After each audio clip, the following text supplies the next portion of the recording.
Baseball night in America brings us to the south side of Chicago, where the White Sox play host to the Milwaukee Brewers from Guaranteed Rate Field. William Contreras and Christian Yelich have been steering the boat for the Brewers, while Tim Anderson tries to play spoilers against the crew here in this weekend series. The Brewers are at the top of the National League Central, 2 games clear of the Chicago Cubs, who beat the Toronto Blue Jays earlier today. The Reds and Pirates were postponed, so the Brewers need a victory to stay atop by 2 games in the Central. Hi again, everybody, and welcome to Chicago with Tom Verducci. Jeff Levering with you. Thanks so much for being with us here tonight. And Tom, the Brewers got Brandon Woodruff back from the injured list after 4 months. 4 months with a shoulder injury, and he looked like vintage Brandon Woodruff last time out. Yeah, listen, he has, when he's right, one of the best pitches in the game, the 4-seam fastball at the top of the zone. And boy, was he right in his first start back against the Pirates. Now, he has thrown this pitch at the top of the zone 62 times this year, and it's almost unhittable. Just one hit. Now, the Chicago White Sox, they are an aggressive swinging team. But one piece of advice, don't try to hit that 4-seamer at the top of the zone. People have tried and failed many times. Yeah, 9 strikeouts, no walks against the Pirates last time out for Brandon Woodruff. When you talk about the Brewers offense, it starts and stops at the top of the order. And Christian Yelich, who looks like he's getting close to being back to that MVP form. Yeah, it's a great story. Now, listen, the power isn't all the way back, but Christian Yelich is now getting it done MVP style at the top of the lineup. He's an on-base machine. You look at what Christian has done over these last 2 months or so, .327 batting average.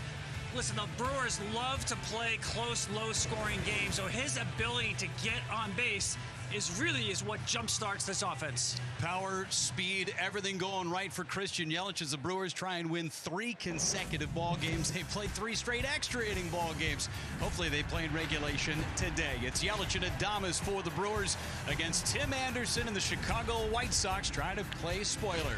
Baseball night in America continues next.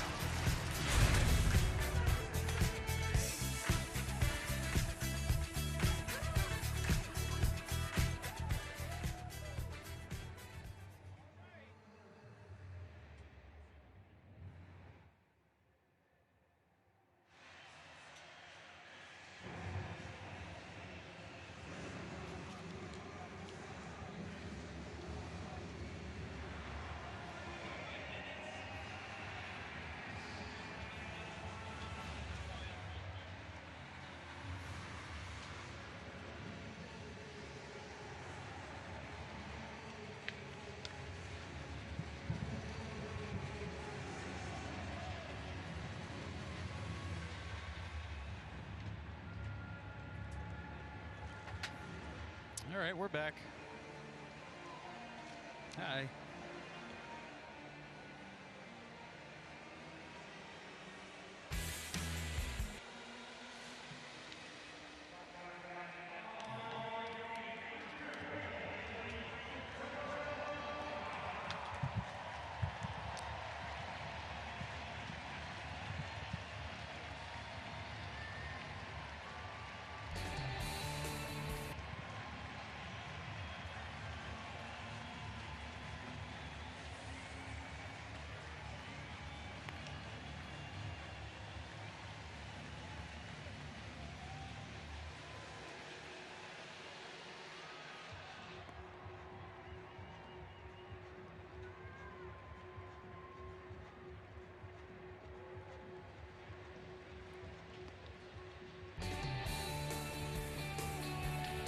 Couldn't have asked for better weather here on the south side of Chicago. 82 beautiful degrees.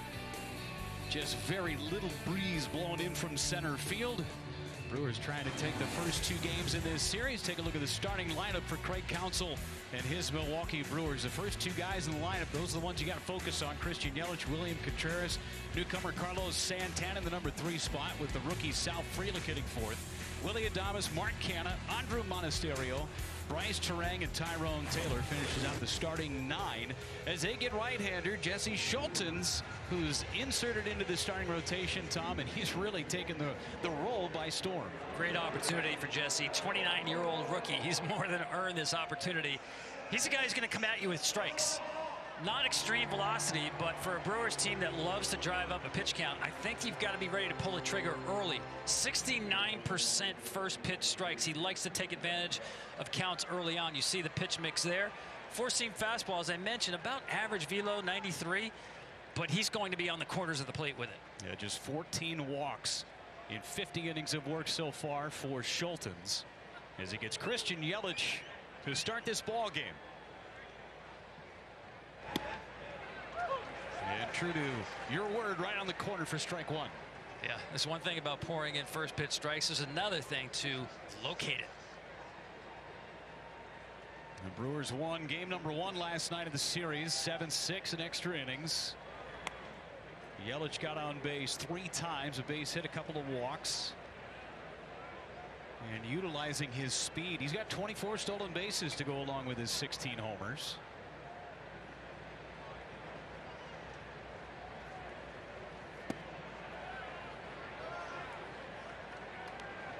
And Yelich out in front, 2 balls and 1 strike. Good crowd on this Saturday. The Bears played earlier today just up the road. Maybe a little double dip for the Chicagoland area folks. Good look at the breaking ball for strike 2.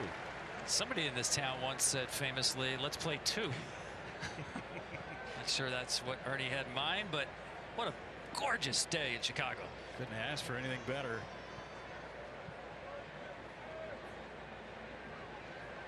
Schultens always from the stretch, and we'll do it again. A 4-pitch mix, and it's such a great story with a guy like Schultens, who was a high pick, top 10 round draft selection, and worked his way through the minor leagues, and now being given this opportunity. And Pedro Grifol telling us earlier today, just seizing that opportunity.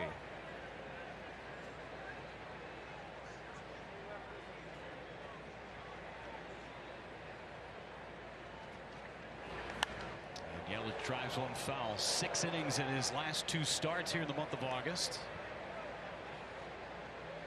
Yeah, that's pretty impressive right there. In a 2-strike count, you see the velo kick up there to 95, and Pedro Grifol did mention to us that, you know, he's going to cruise around 92, 93, but there's an extra gear that he has shown, and he just did right there. You look at his numbers from the minor leagues, and they did not have that type of velocity.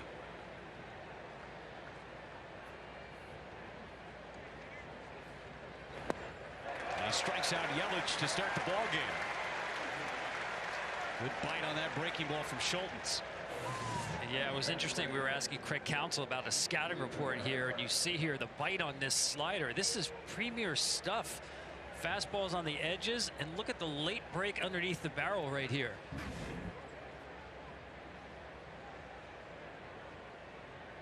Schultens gets the leadoff man. Now William Contreras. See that late life on that fastball from Schultens. Contreras has been driving the bus offensively for Milwaukee. That number 2 spot. And Craig Counsell loves the way that these first 2 hitters just set the table for the rest of the offense. I thought that was a really interesting theory I hadn't thought about, that late in games when pitchers kind of match up against Yelich with the lefty. He called Wilson William his best hitter against left-handed pitching. So if you bring in the lefty to face Yelich, you're going to have to deal with Contreras.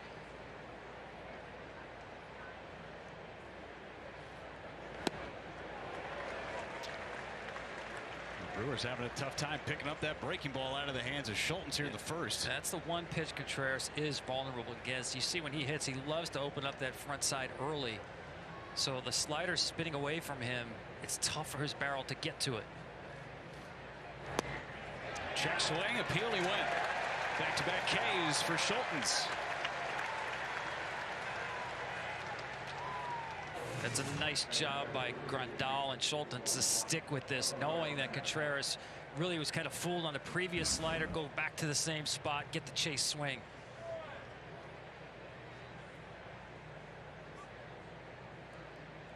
So 2 outs, and Carlos Santana came over a couple of days before the trade deadline to Milwaukee from Pittsburgh. The Brewers made 3 trades prior to the deadline. Santana was one, Mark Canha from the Mets, and Andrew Chafin from the Diamondbacks. And Santana, all in one fell swoop, making the team better offensively and defensively at first base.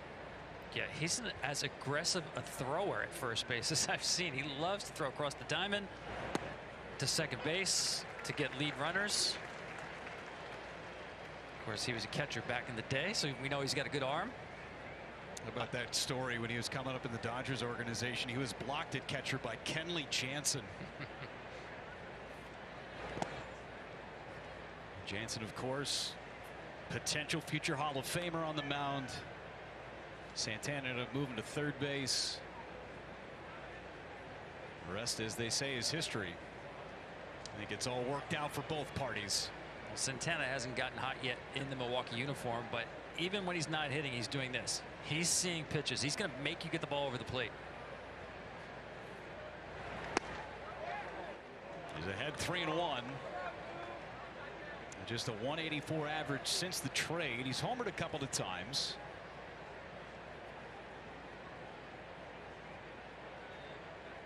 Missed the last 2 games of the last homestand against the Rockies with some flu-like symptoms, but back in there doing fine. It's 3-2 on Santana. Boy, he's already established that slider as a go-to pitch. 3-1 count. And he's able to land the breaking pitch already with 2 punch-outs on that slider.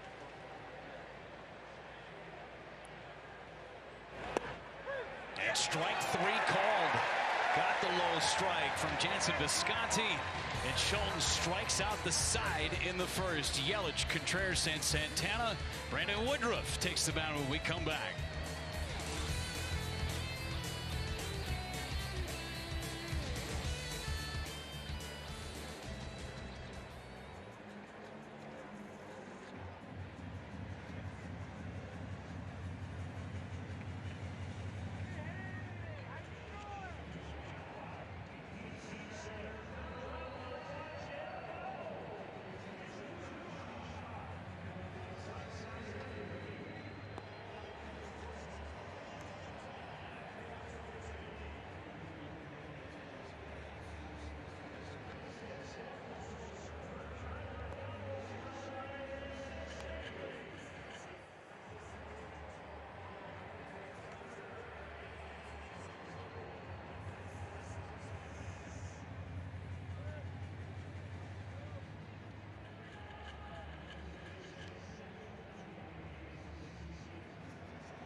Starting lineup for the Chicago White Sox as announced by manager Pedro Grifol. Anderson, Benintendi, and Jimenez the top 3 with Moncada, Vaughn, and Grandal in the middle.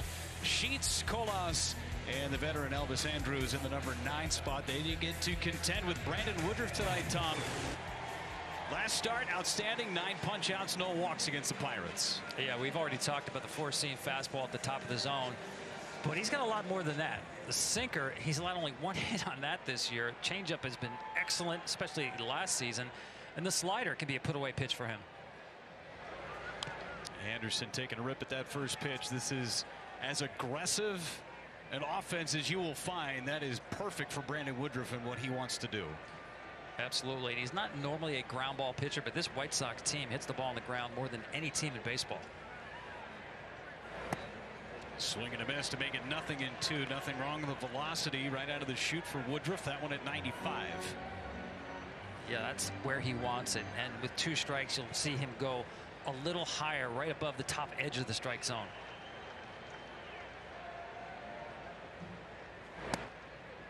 It's right where William Contreras wanted that one. Anderson no chase as Anderson calls time. That's a quality take, because it's exactly what Brandon wants you to get the swing at. Not easy. Hitters get a good look at that. The reason that ball really holds its plane well. Hitters think it's going to come into the zone, but it stays above it. There's the sinker for the first time at 96. And Craig Counsell described that fastball. From other hitters, they describe it as angry. It's an angry heater.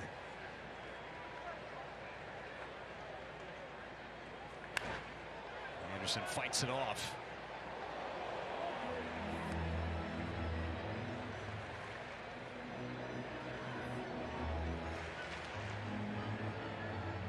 This White Sox team got to Corbin Burns last night.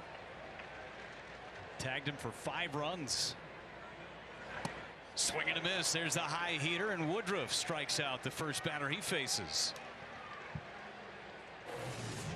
Yeah, you saw the one take from Tim Anderson, but he couldn't stay off it. You see the target? That's right where he wants to put the baseball. And Brandon, it's really amazing. He sets up in the dead center of the rubber because he wants every pitch to look competitive out of his hand. In other words, he's not trying to create angles. He's coming right at you like that and working the high-low game, especially the high game with those four-seamers. It is so rare to see a pitcher right in the middle of the rubber. They either pick one side or the other depending on what their arsenal is. What you see is what you get. It's a great point. But again, he's not really, trying to create angles. It reminds me a little bit of Garrett Cole. Establish that high four-seamer, center the zone, make every pitch look competitive, and then tunnel off of that. Change up down and away. 2 balls and a strike on Andrew Benintendi. Just a couple of home runs, driven in 31 this year.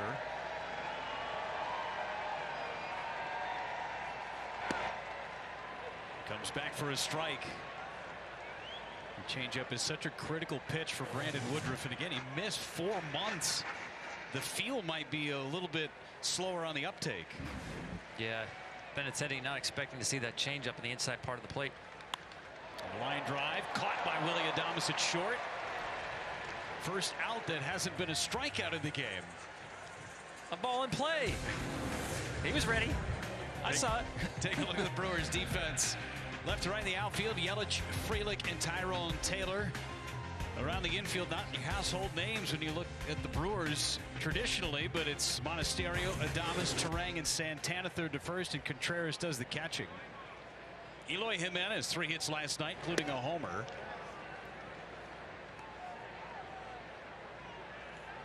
Yeah, not a lot of history, White Sox against Woodruff, but Eloy faced him at 3 at-bats a couple of years ago. 3 hits, including a home run on a first pitch. First time Woodruff is pitching here on the south side of Chicago. Plenty of appearances a few miles north at Wrigley. Both of his previous starts against the White Sox up in Milwaukee. To third. Monasterio gets the high hop, and it's a 1-2-3 inning for Brandon Woodruff. We're off and running on our way to the second. No score.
Tonight's telecast is sponsored by Geico.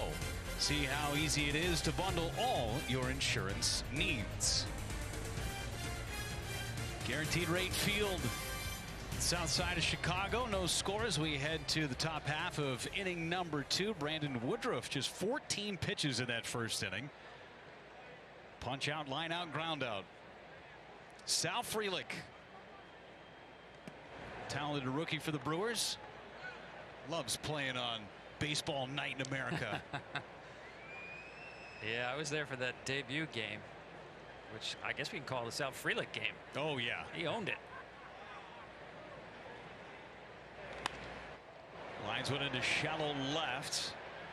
Benintendi able to make the catch. 4 up, 4 down for Schultens. And now it's Willy Adames. Yeah, this is the guy they need to get going. There's no question about it. And last night there was a pitch, to me, kind of typified where Willie's been. He had 2 runners on base, and he's a good fastball hitter. He got a slider out of the zone and chased it first pitch. You got to know they're not going to attack you first pitch, runners in scoring position with a fastball. And I think it's a good take right there.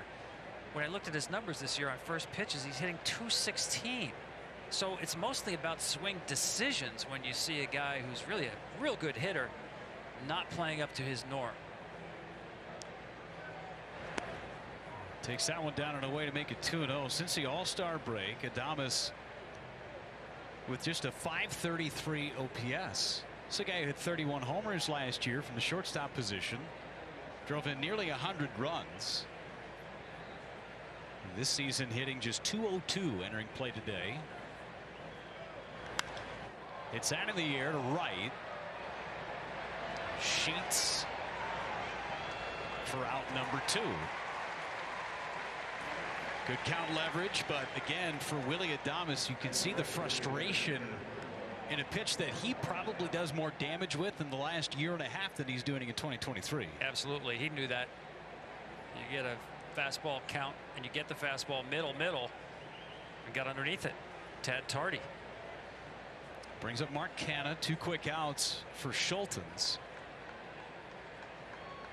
Canha had the game-winning RBI double in the 10th inning last night. The last 2 hits have come in extra innings. Game-tying RBI double on Wednesday against the Rockies, and then the winner last night here in Chicago. And in between, he went to the Wisconsin State Fair. Have yourself a week. 2 times. He doubled down on the Wisconsin State Why Fair. not? Went right after that ball game on Wednesday afternoon and then spent the off day on Thursday at the fair. I mean, you can't have enough cheese curds, of course. I was going to say, what do you think his food of choice was at the Wisconsin State Fair? Corn dog? He don't look like a corn dog kind of guy to me. I bet you cream puffs were involved. Good call. You got to have cream puffs at the Wisconsin State Fair. It's a delicacy. Do they have walleye on a stick? I think they have that at Minnesota State Fair. It's probably a proprietary thing. They wouldn't want Wisconsin taking there. Maybe some perch. Perch? Yeah, that's the catch of the day in Wisconsin. A lot of salmon in that big pond known as Lake Michigan. That's outside for ball 4. First base run of the ball game. It's a 2-out walk to Mark Canha. Now Canha is a self-proclaimed foodie anyway. He is. Let's see, there's a lot of food choices here at this ballpark. Oh yeah. Of course, the original Italian. We got. Does that look like a burrito? Of course, the fries. I would say Chicago is, besides being a great place for any kind of food. Monasterio base hit to right. Just keeps on pumping out base hit after base hit. 2-out situation here for the Brewers with 2 men on for Bryce Terang. This is what Monasterio's done ever since Craig Counsell put him into that everyday role. Yeah, I like this swing here. Aggressive early in the count, but not trying to get too big here. Schultens been staying away to right-handed hitters. He knows that. He's been watching. Really good swing. It's one of the 3 rookies in the starting lineup today for Craig Counsell. Here's another one, Bryce Terang. We got a lot of ball game to talk about Chicago food. Oh, don't man. worry, we'll be all right. You're making me hungry, Jeff. I know, no kidding, man. Terang takes a strike. There's the big curveball from Schultz. Terang, this is a guy who's going to win a Gold Glove at some point, playing at second base. And you look at the metrics, one of the top 2 or 3 second basemen in the National League.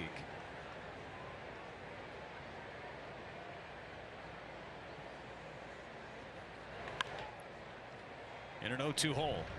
Yeah, and he's doing what you want to see rookies do when they come up, and that is get better as the year goes on with more reps. He's had a tough time against velocity. That's been the book on him. And I've seen in the second half of the season, he's getting himself started a little bit earlier, catching the ball a little bit farther out front. I think he was a little guilty of letting the ball get too deep in the first half of the season, so good adjustment on his part. Swing and a foul, and held on to by Grandal. And the inning is over. 4 strikeouts for Schultz in the first couple of innings. Still no score.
Suit up at MLBshop.com. Check out the largest selection of authentic caps, t-shirts, collectibles, and more. Gear up with your favorite team at MLBshop.com.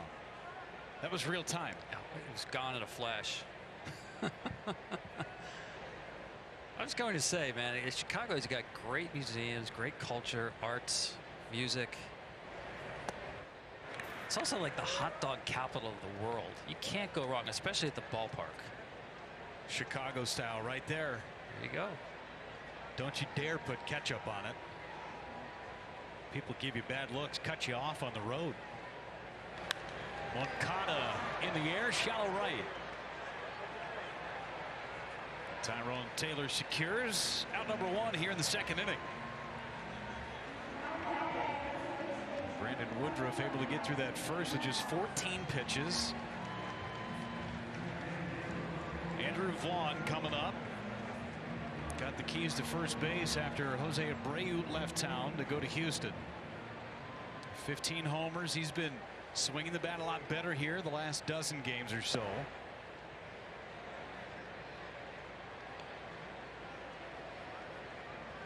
Vaughn is one of those cornerstone pieces for this organization moving forward.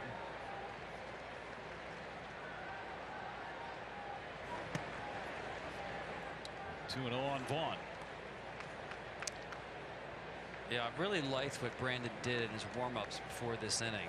As you mentioned, kind of cruised through that first inning, and he threw his first 8 warm-up pitches out of the stretch. And most pitchers you'll see will throw their last pitch generally between 8 and 10 pitches out of the stretch. They just are in the habit of doing that. But he's preparing. Eventually someone gets on base.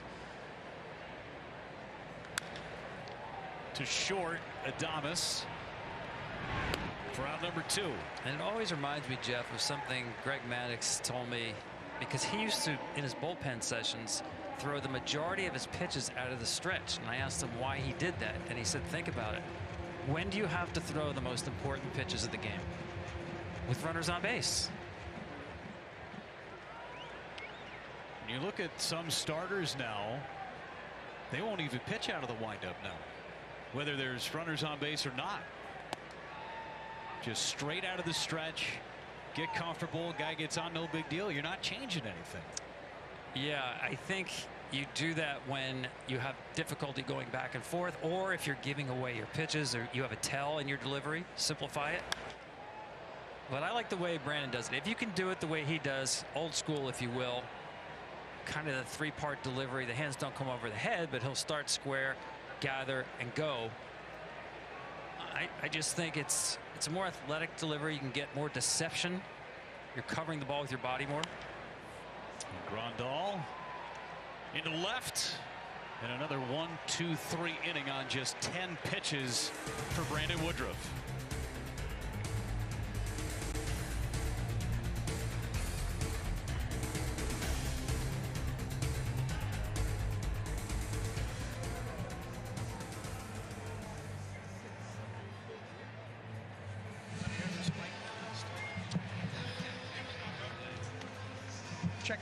Check.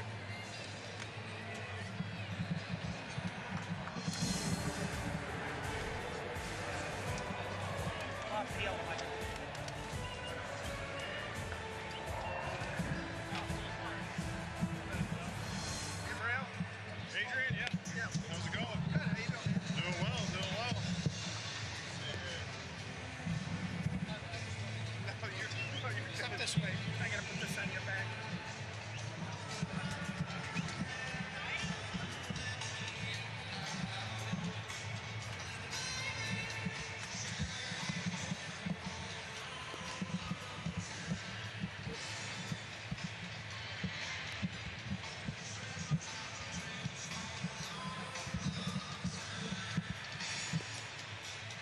Adrian Hauser. Yes, sir. What's up, buddy? It's Levering upstairs. What's going on? How you doing? Doing great. How are you, Bal? You all right? Doing well. Enjoying this beautiful evening. No kidding, right?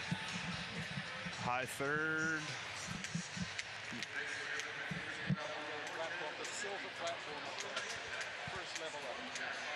Okay, yeah, I see the red lights now. Okay. Yeah, Jeff, just enjoying this beautiful evening. Oh, good. What about yourself? You know, we're just enjoying it up here in the perch. A little windy up there, I imagine. A little breeze down here. Oh, yeah. No, we're all right. Beautiful. Don't need our parka, so that's fine. Yeah, that's always a good thing.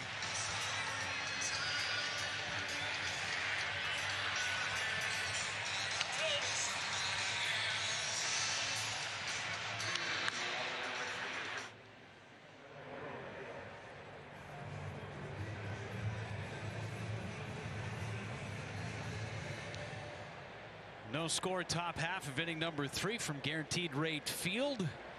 Tyrone Taylor set to lead it off. We're pleased to be joined in the Brewers dugout by starting pitcher Adrian Hauser. Adrian, this is quite the pitching group that Chris Hook and Craig Counsell have put together. You know, what's it like? You're one of the longest tenured pitchers on this staff, one of the longest tenured players on this staff, and to be a part of what this organization has brought to the table. I mean, this is another, you know, for the next couple of months, looks like it's going to be a pretty fun fight to the finish. Oh yeah, it's a lot of fun. You know, I think it all starts where they just you know, went full bore with getting on the pitching. You know, we have the pitching lab down in AZ, and you know, I think Hookie just he relays the information to us really well, and we, you know, knows what it takes for us to absorb it. And I think that's just been a big help for us. And, you know, obviously, you know, got some good pitchers on the team. How has that pitching lab helped you out with that sinker? It just, you know, just lets me know when you're, you know, coming off of it a little bit. You know, it's real biomechanical. They got everything, you know, slightest movement from your feet to your hands. So they pick up on anything and let you know if you're just a little bit off or, you know, pulling off a little bit to, you know, get back in there. Adrian, I wanted to know what the spin rate was on those sunflower seeds that are pelting you. And more importantly, without looking, who is suspect number 1? Oh, suspect number 1 is Willie Adames. Suspect number 2 is Julio Teheran. And then number 3 is Freddie Peralta. I think they had the spin rate on them about 122, so very slow, splitterish. Got to get him in the lab. Oh yeah, got to get that spin in the lab. Willie, it feels like, is in the middle of everything that's going on in that dugout, right? Oh yeah, he likes to be right there in the center. You know, he's full of energy and likes to, you know, get the boys going with it. He's you know, a great energetic player out there. You know, plays hard all the time. Adrian, you talk about the pitchers that are part of this rotation. Again, you've been in the organization for a long time. How much do you guys chit-chat about each other's stuff and try and get better by talking to each other? Every day, you know, I think guys are, you know, going back and forth. You know, everybody's working on something different, and you know, one guy's, you know, got a really good pitch, so the other guy that's working on whatever that pitch may be, you know, goes to pick his brain, or you know, 2 guys are talking about 2 other guys on the team and see what they have. Contreras able to beat out the back end of that double play to extend the inning. Yeah, Adrian, I want to ask you, as you watch Brandon Woodruff work tonight, and really off that last start as well, first start after missing about 4 months. What do you see from him? I started talking about the 4-seam fastball, but my goodness, the changeup early on in this game looks like it's a weapon.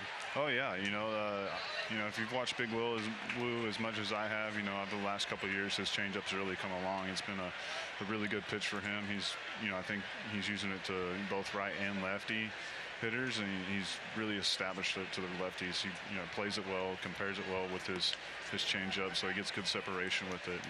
It's a really good pitch. You know, we're very happy and glad to have him back and healthy and, you know, ready to rock for this long stretch here. How big of an influence has Wade Miley been on that clubhouse? Oh, huge. You know, it's great having Wade in here. He keeps everything fun. He keeps it light. You know, he brings some stuff from you know, what he's come through for his, you know, 13, 14 years that he's been in the big leagues. You know, he's in here, you know, helping guys, you know, a little bit there. You know, he's even helping hitters, trying to pick up stuff when it can, like on guys pitching and all that kind of stuff. So, you know, it's great having him in here and, you know, keeping the clubhouse light. The Brewers certainly trying to get their offense going. You know, for you, Adrian, you're a guy that can handle yourself with the sinker the way that you do. A guy like Carlos Santana hasn't really hit his stride yet, but how has his influence been in that clubhouse in the first couple of weeks he's been here? It's big, you know, having a guy like that. You know, another guy that's been in the league for 13 years. He's been around, knows a lot, very smart player. Guy plays a great first base. He plays hard every day. You know, he's here. He's ready to play. You know, I don't think it'll be long before, you know, the boys get in stride and get on a good hot streak here. Well, Adrian, thanks so much for the time. Continued success and good luck to the Brew Crew down the stretch. Thank you, guys. Have a great one. It's Adrian Hauser. Thank you for joining us. No score as we head to the bottom of the 3rd.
Bottom of the third inning, Pedro Grifol, first-year manager of the Chicago White Sox, watching his club go toe-to-toe with Brandon Woodruff. It has been a interesting week to be the manager of the Chicago White Sox, Tom. Oh my goodness. Yeah, they've been in the headlines a lot, not necessarily for all the right reasons.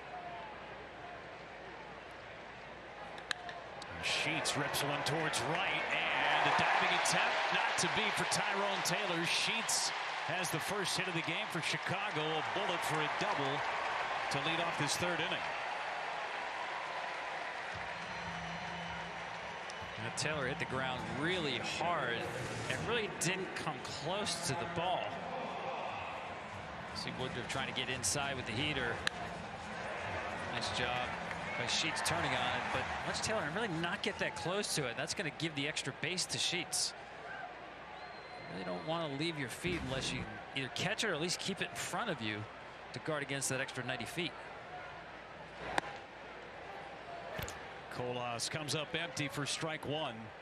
And Pedro Grifol, despite everything that has happened over the last week for his team, he is confident that all that stuff is behind him and they have some pieces here and positive action moving forward. Base hit to left.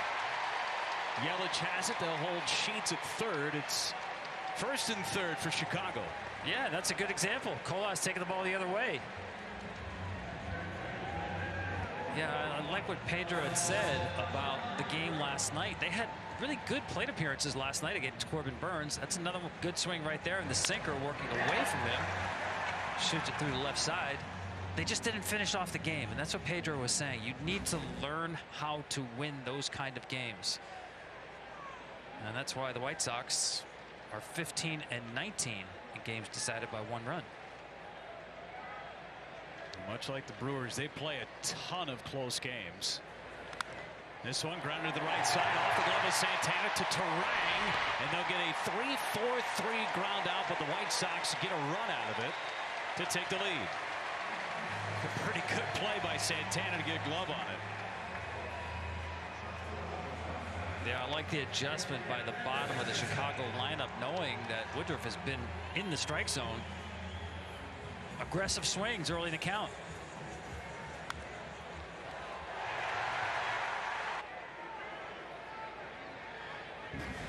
Terang right there on the deflection. Runner at second with one away. The top of the order second time through, and you can see the aggressive nature of this White Sox offense. 6 pitches to the first 4 hitters that have come to the plate in the inning.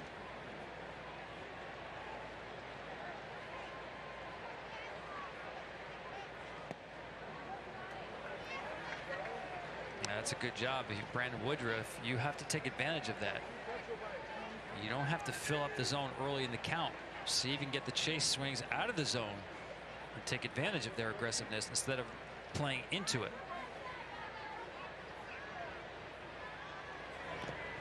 And that one got Anderson. Anderson gets plunked.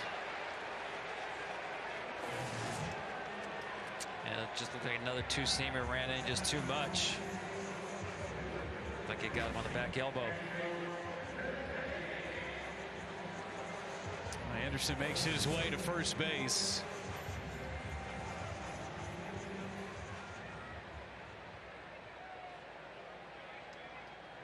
A little collateral damage on William Contreras behind the plate too.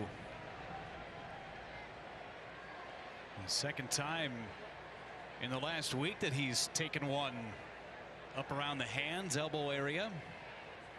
Benintendi, a check swing foul.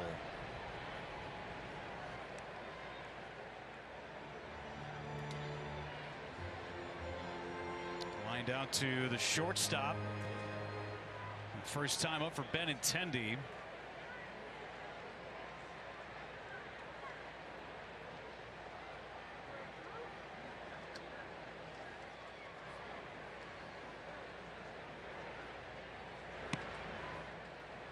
Ball and a strike. Yeah, you saw those numbers with Benintendi. Good hitter in these situations. He's not the same pull power guy. Not that he was a big power hitter, but definitely had that in his arsenal? Not so much anymore. He'll shoot the ball the other way in these spots. Tried 2 there, fouled it away to make it 1-2. Benintendi's been moving around a little bit since he left Boston. Royals, Yankees, now White Sox.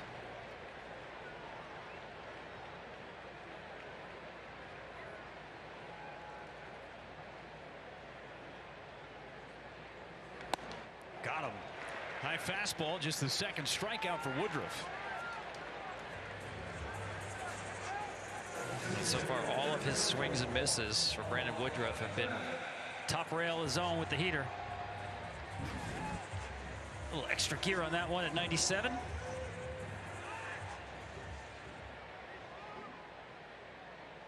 Eloy Jimenez now. White Sox getting a run as Woodruff getting warned about coming set too soon. Umpires have been getting much better at that as the season has progressed. Pitch timer, and instead of just immediately giving ball 1, at least 1 warning.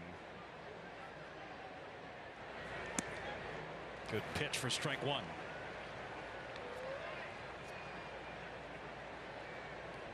Here's what we're talking about with that 4-seamer. That's since Brandon joined the Brewers rotation full time in 2019. A 111 batting average. Michael Kopech, who started last night for the White Sox, and having some command issues, but he is still tough to square up on that fastball. Yeah, his fastball is electric. If he can be in the strike zone a little bit more, I mean, that's a front of the rotation fastball he's got.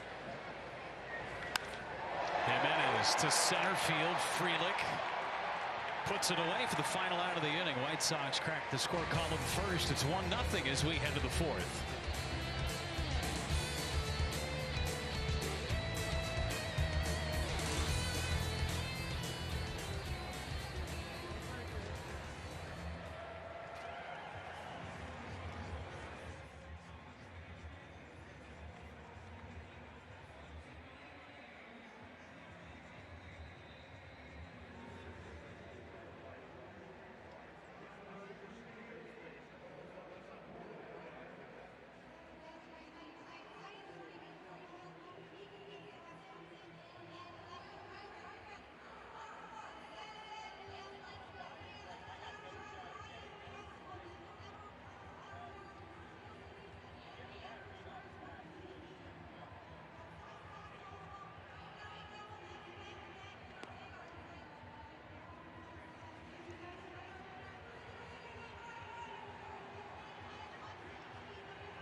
Tonight's telecast is sponsored by Applebee's.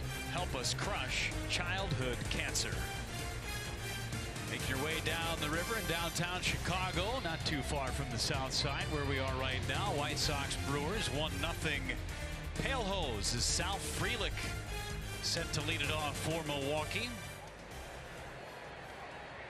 A couple of base hits for the Brewers. And Frelick takes ball 1.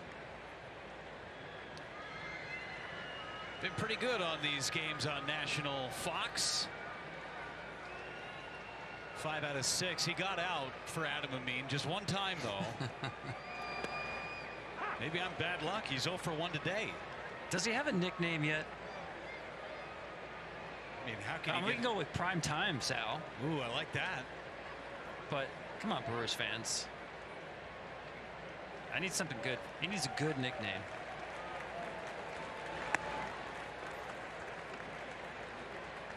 Two and 1 on Sal Frelick.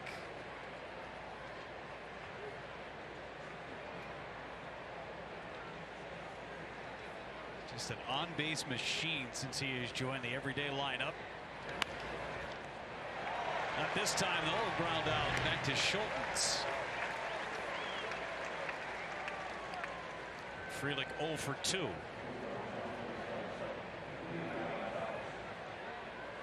Schultens was pitching in AAA, about to turn 29. This is a guy who pitched 7 years in the Padres system. He's got almost 700 minor league innings. And the manager, Justin Jersley, calls him into the office. Base hit to right for Willie Adames. And he starts talking to him about his pitching schedule. And Jesse's thinking, come on, get to it. I've been waiting my whole life to hear I'm going to the major leagues. Please cut to the chase. You know, these managers like to make it dramatic. They finally told him, you're going to the big leagues. Pretty cool. Made his major league debut one day after he turned 29 years old. Native of Fairfield, California, Northern California. 9th round pick out of Wright State after he had originally gone to Arizona. Canna fouls it back. Well, now Schultens has an opportunity, as we talked about it in the first inning, with the trade of Lance Lynn to the Dodgers. Joe Kelly, of course, going in the deal too, but it freed up some rotation spots for the White Sox down the stretch. These guys are pitching for jobs for next year.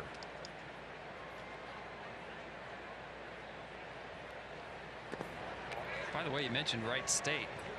While he was there, he threw a perfect game. The 20th perfect game in NCAA history, since records go back to 1957. Now, he played there with Sean Murphy, the catcher for the Atlanta Braves. Actually, that team had 6 players drafted off of it at Wright State. But Sean Murphy was not behind the plate that day he threw his perfect game. Go figure. I think Schultens reminds him of that every time they see each other.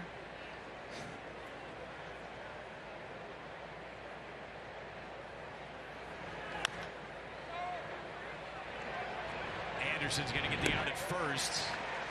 Adames able to hustle and get to second base. Well, the MLB app is your place for live baseball, real-time highlights, and pitch-by-pitch updates faster than ever.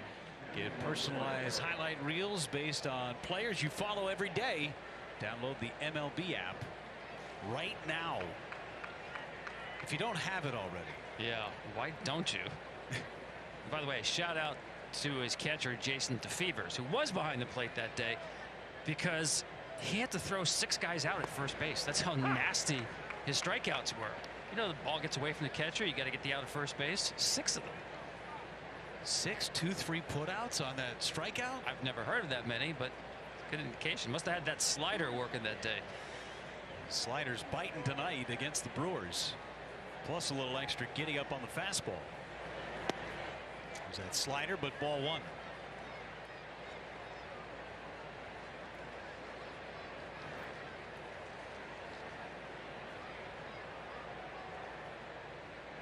Fifth start for Schultens. Again, he's gone 6 innings in each of his last 2 starts. Shut down that high-powered Texas Rangers offense 2 starts ago. Gave up just a run in 6 innings. I mean, it's a great story, Jeff. I mean, last November he's pitching in the Dominican Winter League at the age of 28. Signed with the White Sox as a minor league free agent. Basically, you just need pitchers in your system, and that's what he was. But as Pedro Grifol said, he's running with this opportunity now as a starter in the big leagues. Foul by Monasterio.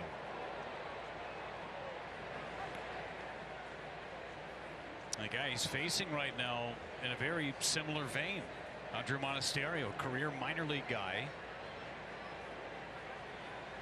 And finally getting an opportunity. The Brewers thought he might just be a backup at shortstop or second base. He's the everyday third baseman now.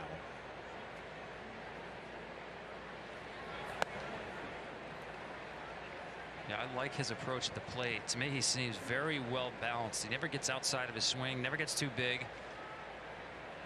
I'm not sure how much power there is in that bat, Jeff, but you know, his approach it's almost slump proof. He's so well balanced at the plate. And a base hit his first time up. Adames standing at second. A good pitch to hit. Hits it into shallow center though.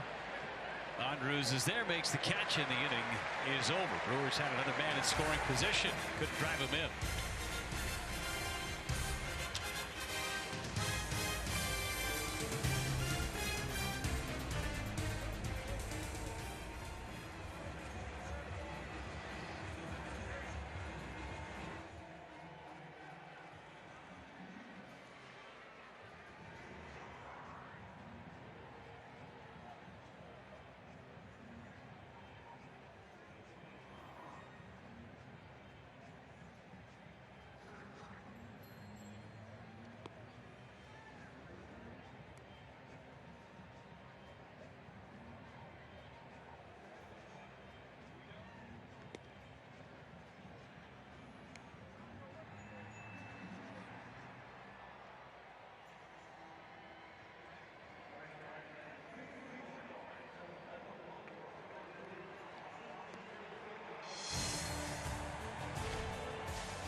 Tuesday morning on Fox, the FIFA Women's World Cup rolls on as Spain tries to continue their best run in team history when they take on Sweden, looking to establish itself as a global powerhouse. Get up early or stay up late, whatever you choose. Coverage begins Tuesday morning at 3 a.m. Eastern with kickoff at 4 a.m. Eastern on Fox and the Fox Sports app. Yohan Moncada, even in the counter, ball and a strike.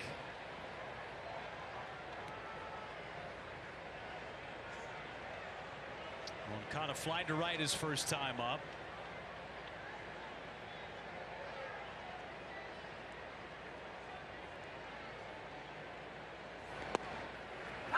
Power fastball there from Woodruff at 96, the knees. Yeah, and that was coming right after the changeup. The changeup's been really good to left-handers today. Let's see if he goes back to that. Got the swing and a miss. Curveball that time from Woodruff. Yeah, watch how early Moncada commits here. He just didn't recognize spin right there. 2 strikes. Don't need to throw him a strike. Didn't come close to throwing one. Bounced in front of the plate. But Moncada's a guy's career high pull percentage this year, so a pitcher knows that means he's trying to catch it out front. It's the second curveball that Woodruff has thrown until now. That was number 3. Second time through the order, maybe trying to establish that pitch, get someone off the heater.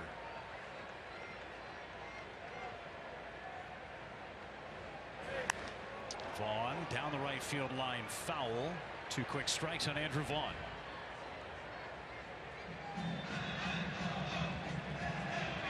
Woodruff truly a throwback type of pitcher. Here it is. See if he can hit it. That's his mentality too. He wants to go deep into games.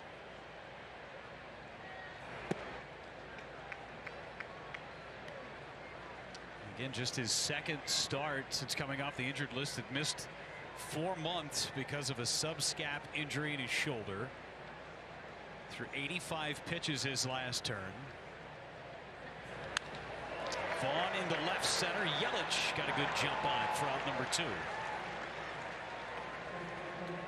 Craig Counsell saying before the game 90-95, not out of the realm for Woodruff. Yeah, he was in the mid-80s last time out. He's got, I guess you could call it an extra day of rest now. I never know. It's really more normal rest now. Guys pitching on the 6th day instead of the 5th. There you see the line from last Sunday. Those 2 runs, both solo homers. He's yet to get any run support from his offense in these last 2 starts.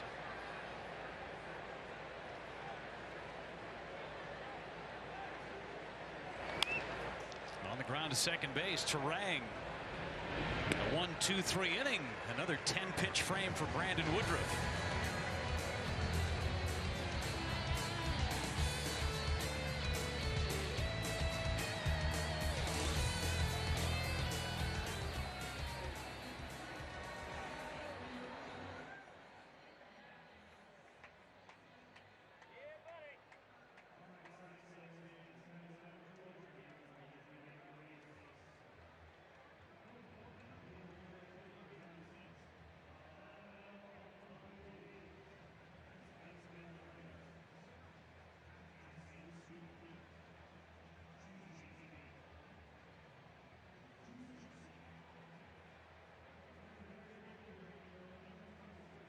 Don't want to miss out? Just tell Siri, show me the MLB schedule.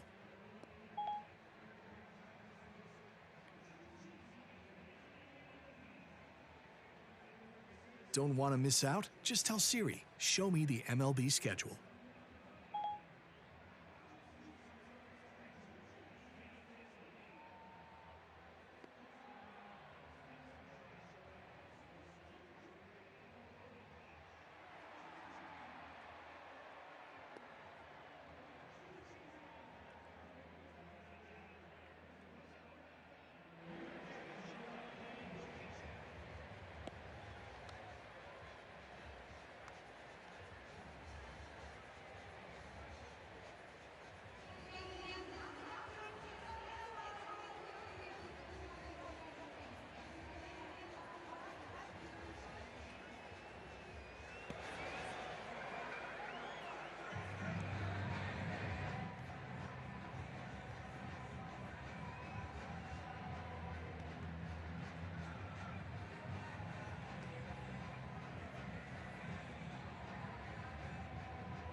Stream every Out of Market game live or on demand, now available at a new low price for a new season starting at $59.99. Schultz delivers and misses outside on Bryce Terang. Schultz does something very unusual for a strike thrower. He loses sight of the plate. Watch his head. It will go completely down where he loses sight of the plate and then picks it up again. Typically, your premier strike throwers will have a very still head. It's really, the body will follow the head in terms of the balance. So a head that's quiet is generally going to be better in terms of command and control. It's very unusual to see that, and he is a strike thrower. Terang out to left, sending Benintendi back into his right for the first out. And it reminds me of 2 guys. One, left-handed reliever Hideki Okajima with the Red Sox did the same thing, actually a little bit more pronounced. And early in his career, Max Scherzer. And part of the reason the Diamondbacks traded Max Scherzer was because they thought his delivery was a little too funky to be a 30-start guy as a starting pitcher in the big leagues. And Max kind of ironed things out as the years went by, but early on he had premier stuff and a little bit of a hiccup in his delivery. I just like this, Jeff, because you can't treat pitchers the same. This is what he's doing naturally. He's throwing strikes. There's no reason to change it. See, he loses sight of the plate upon release. If he was wild, it's something you would address. If it ain't broke, don't fix it, right? That is great advice. I mean, seriously, because I really think, especially in the amateur level, more players have been hurt by being overcoached than undercoached. There's a lot of truth to what you just said. Taylor takes outside, and it's 3-0. I mean, there's just so many things that you can do to try and fix yourself in this game. There's technology all over the place. We heard Adrian Hauser talking about the biometric stuff that they have in the pitching lab down in Arizona. Try and get your stuff right. But at the end of the day, I think a lot of teams that have successful players, successful pitchers, it comes down to do what you do well. And it seems simple. Taylor had jammed a bit out to center. Colas takes care of out number 2. But if you do what you do well at a very high level, you're going to be successful. Yeah, that's a big truism behind what the Tampa Bay Rays do. They said, what? You get all these guys from other organizations, they pitch better for you. What you just said is a big reason why. By the way, you're around the Brewers a lot. Have you been in the Brewers pitching lab? No one is allowed in there. You got to have like retinal scans. I got to tell you a story. I know a major league owner who wanted to build a new spring training complex and wanted to tour the Brewers facility. They showed him everything at the ballpark. When they got to the pitching lab, they said, nope, can't come in. Wait a second, I own a major league team. Can't come in. You have to Tom Cruise your way in from Mission Impossible. It's the only way to get in there. They redid their spring training facility during the 2018 season, moved into it in 2019, and even when it was just a dirt pile, you weren't allowed to even come close to the excavation site. It's incredible. They have a remote operation now of the pitching lab that they have at American Family Field in Milwaukee. They could travel with it. It's a truncated version, but it's still the same concept. I don't know. I got to get somebody to like take some cell phone video from inside there, sneak it out. Good luck with that. I wish you the best of luck, Tom.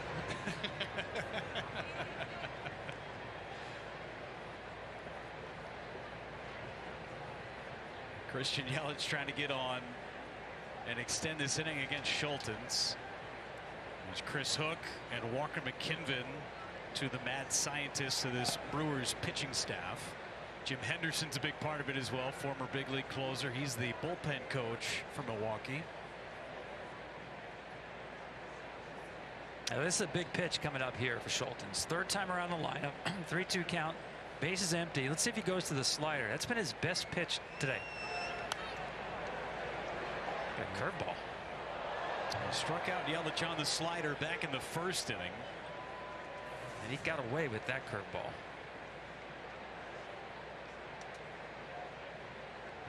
That was a little bit of a hanger. Christian just missed it.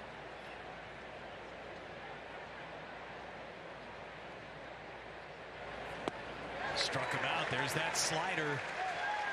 Fifth strikeout for Schultens. A clean fifth. Halfway home. It's 1-0 Chicago.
Gavin Sheets leads it off against Brandon Woodruff.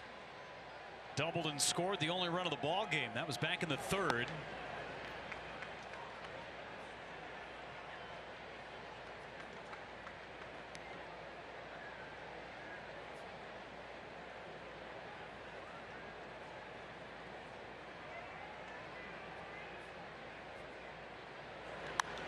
Sheets pops it up, foul territory. And just above the Brewers dugout. Not a ton of foul ground here at Guaranteed Rate Field. A good crowd in attendance on this Saturday. Gave away football jerseys today with Luis Roberts 88 on them. Is it football season? Nah, not yet. Okay. Preseason.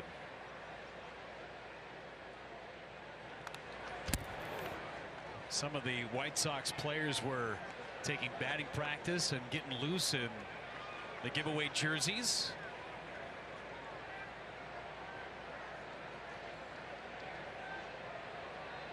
The White Sox still without Luis Robert, still considered day-to-day. Just missed. That's a perfect pitch. Yeah, we were talking about the Brewers lab, and one of the other things they do, Jeff, is the way their catchers receive and frame the ball. Expert. Not much you can do with that pitch. But I actually talked with a major league manager who said their swing decisions are partly based not on the umpire strike zone so much as the way catchers can influence the zone. He said when you play Milwaukee, the zone actually is a little bit bigger. Sheets with a liner in the right for a base hit. And it's not just William Contreras who has improved so much from his time in Atlanta to where he is now. This is 5 years running. The last 4 or 5 catchers the Brewers have had this effect on their pitching staff. That's a great point. It really is not just a guy who's a born pitch framer, but you know, Narvaez got better here.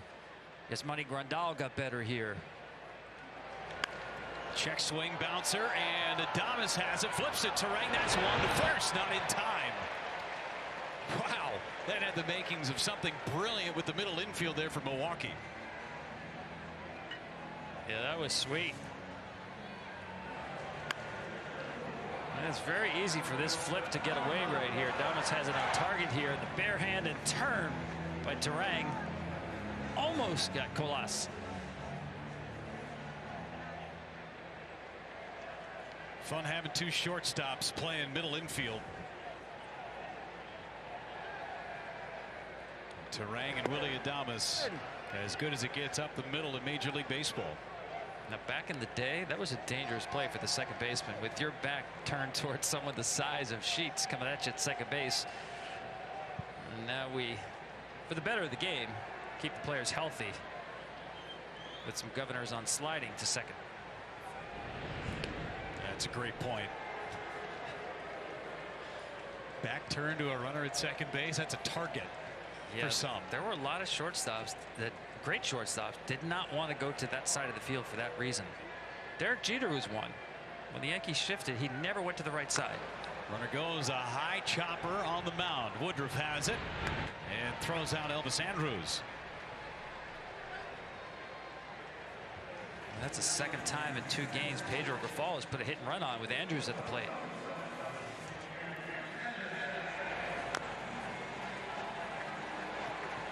He's the perfect guy to execute it.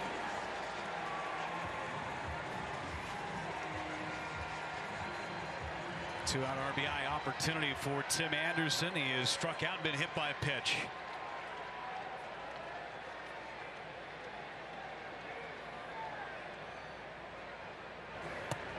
Still awaiting the hearing on his suspension, appealing the 6-game suspension that he received from Major League Baseball. Jose Ramirez of the Guardians had his suspension reduced by a game from 3 to 2. Anderson just playing it out until he hears something. Well, they do have, I think it's 10-day window once the suspension is announced to go to that hearing. See if Woodruff stays with that fastball. He's gotten a couple of swings and misses from TA on those pitches up. Right back to it. How about that sinker down and in? That's electric. Yeah, that's one of his better ones today. We saw him hit Anderson earlier with that sinker. So as a hitter now, Anderson's got to cover that sinker running in on him and the four-seamer running up.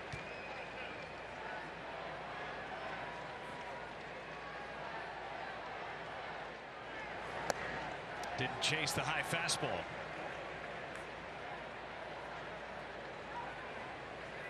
It's just a clinic in sequencing with Contreras and Woodruff. In and out, up and down. What next? Could always double up on that pitch. Struck him out. High fastball. And Anderson goes down swinging. Fourth strikeout for Brandon Woodruff. Off to the 6th on the south side.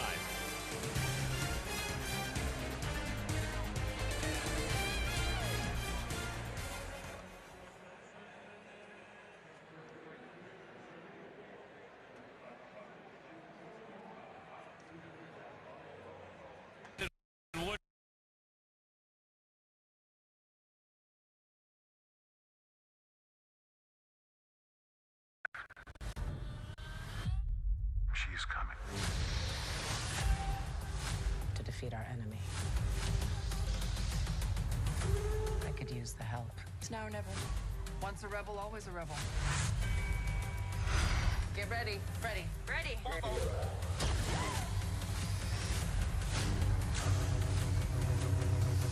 Ahsoka 2-episode premiere streaming soon.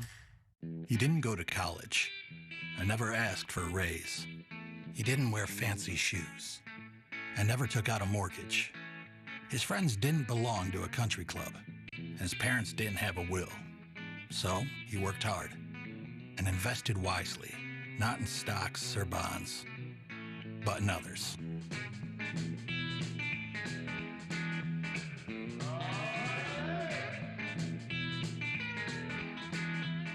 It's easy to think that all money managers are pretty much the same.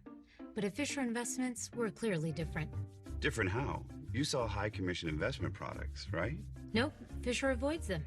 Well, you must earn commissions on trades. Never at Fisher Investments.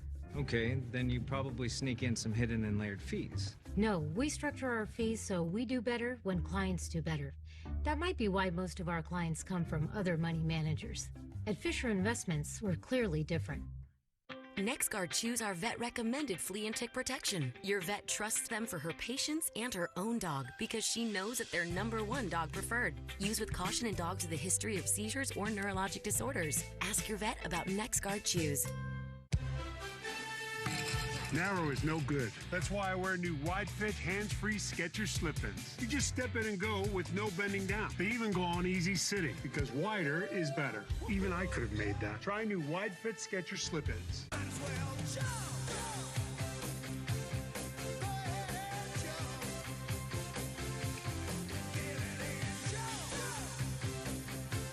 Get saucy. Applebee's all-you-can-eat boneless wings, just $12.99. Each team with 3 hits. White Sox have the run. 2, 3, and 4 scheduled for Milwaukee. Big curveball for strike 1 from Schultens. He's looked good. 5 scoreless innings. Struck out 5. 3 singles allowed.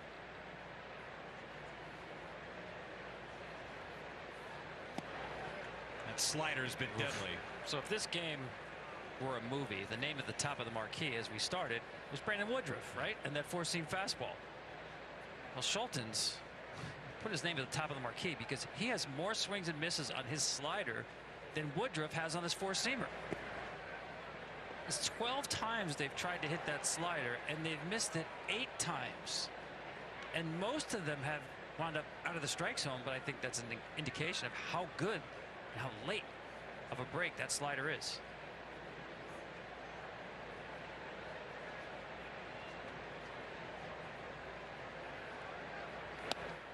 Laid off the high fastball to make it 2-2. Yeah, I think Grandal's done a really good job in pulling him through this game, knowing he's got that put-away pitch, that slider, and not exposing it too much early in counts. I think he should go to it right here on Contreras. Doesn't missed. It's a good take. It's the right pitch. I'm set up for it. A little bit off the dish, but a good take.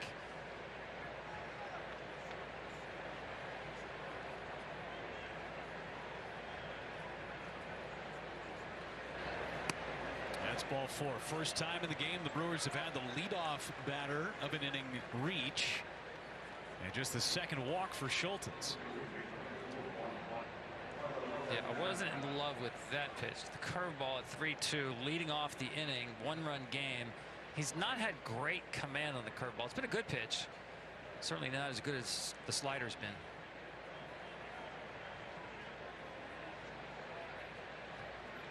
Carlos Santana grounds one towards first. That's a foul ball. First base umpire Corey Blazer on the call. Yeah, that's such a difficult call for the first base umpire with a runner on first base. Base is empty. You're positioned on the line, and you are looking right down the line. With the runner on, you see he's trying to move into position. An umpire never wants to make a call while moving. They're told to think of their eyes like you're on a tripod. Hold them still. Hard to do that at first with the runner on, where you have to move into, or at least onto, the foul line. You know what they really hate, though, Jeff? Getting hit with a ball. Umpires hate that. Not because it hurts, because they know it's going to be on the highlights. That's right.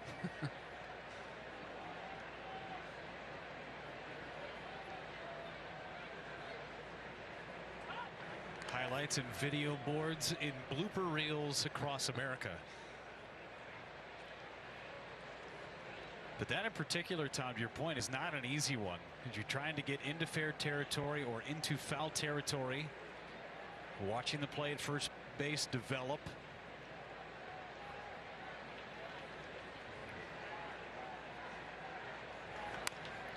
That's a fair ball.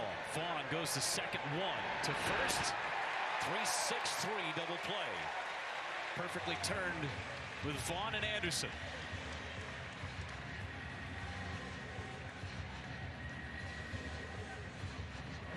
How about June 3rd? We're talking about umpires. White Sox walked it off against Detroit on this wild pitch from Jose Cisnero. It hit the home plate umpire right in the mask. That was Corey Blazer, first base umpire. And that is how the White Sox beat the Tigers that night. That was scary, and I've never seen anything like that.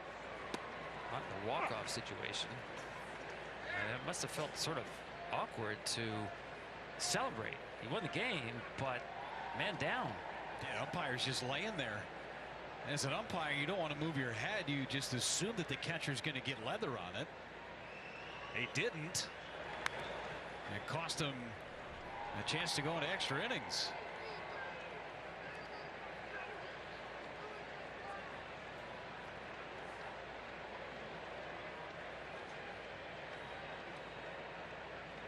Only the Twins have more walk-off wins than do the White Sox this year. But no one has one quite like that.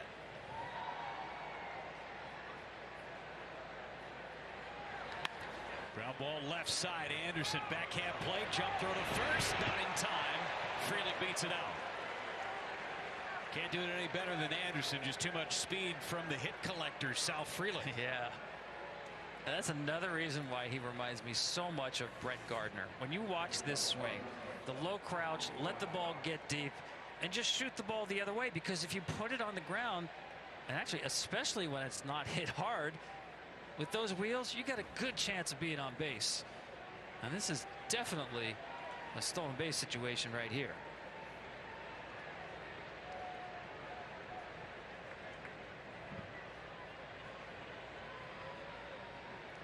Here's Adames, a base hit his last time up. Toss to first and Freeling back. Yeah. Sal Freeling again at contact. He's out of the box. Yeah, you see that swing? He's not trying to get the ball in the air. Shoot the ball the other way. Ichiro got a lot of hits that way.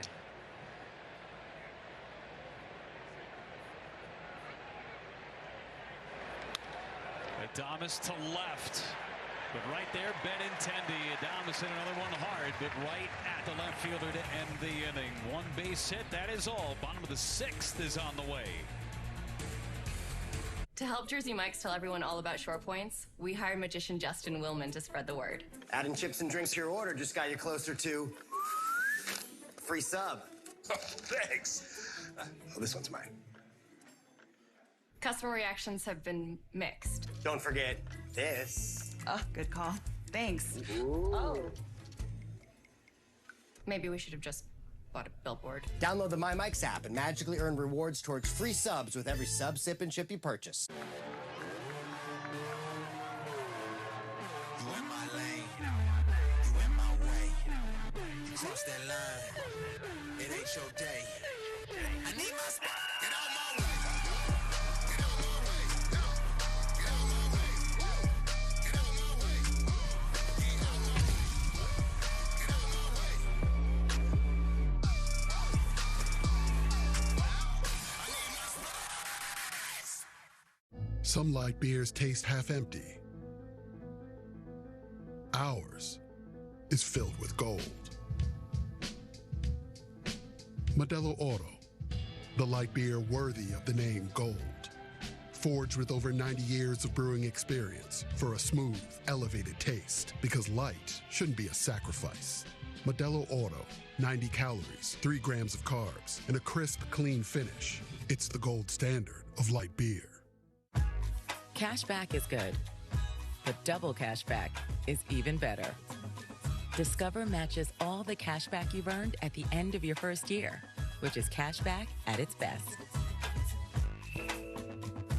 To 50 years with my best friend. Quick, the quicker picker-upper. Bounty absorbs spills like a sponge and is 2 times more absorbent, so you can use less. Bounty, the quicker picker-upper. Too light. You like extra choice. I like that one. For a limited time, get Valspar Signature Paint starting at $35.98. Made for more. Valspar.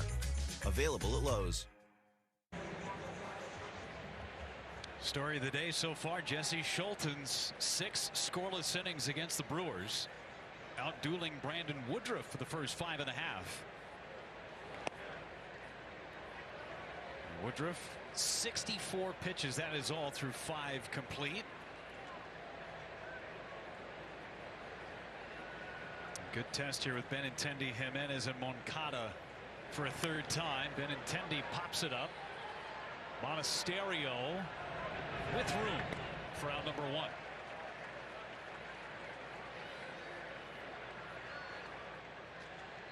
Well, folks, help people affected by the Hawaii wildfires. Your donation enables the Red Cross to prepare for, respond to, and help people recover from these disasters. Go to redcross.org/FoxForward for more details.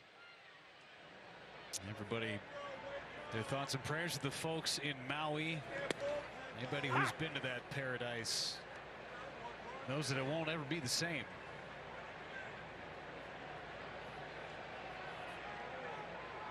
Eloy Jimenez 0 for 2.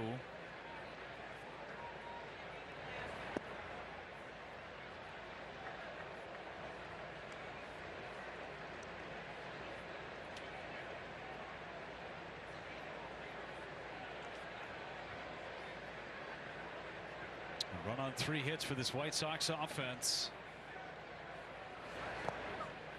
An RBI ground out from the number 9 hitter Elvis Andrus back in the 3rd inning. That's it against Woodruff. Yeah, Brandon's probably thinking, hey guys, anytime you want to get me a run, I'm good with that.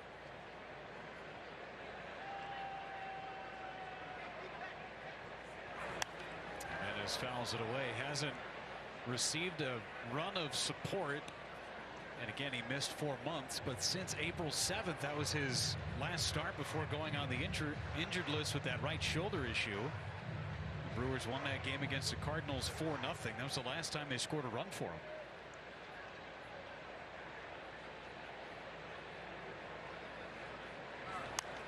Jimenez pops it up. Bryce Terang takes charge and makes the catch to retire Jimenez. So earlier you were talking about the World Cup. Obviously getting a lot of attention these days. And the Brewers remind me like a World Cup semifinal team. Oh, yeah. They're very happy to go like 0-0 and we'll beat you in a shootout. Right? I mean, this is the first place team with a run differential of +1. And they just, other than the Marlins, are the best record of one-run games in the big leagues. They love playing extra inning games. As I said, Brandon Woodruff is kind of working really hard just to keep it here at 1-0. But it's the kind of game they play, and they're very comfortable in, and more often than not win. And that goes, as you know, beyond this year. Yeah. That's been the formula for success, and really it boils down to the bullpens that this group has put together since the 2018 season. They were a game away from going to the World Series against the Dodgers in the NLCS. That bullpen featured Corey Knebel, Jeremy Jeffress, and Josh Hader. That morphed into Josh Hader and Devin Williams. That one drilled into deep right center, and Yohan Moncada has added another for the White Sox to make it 2-0. Hold the hands in on that fastball.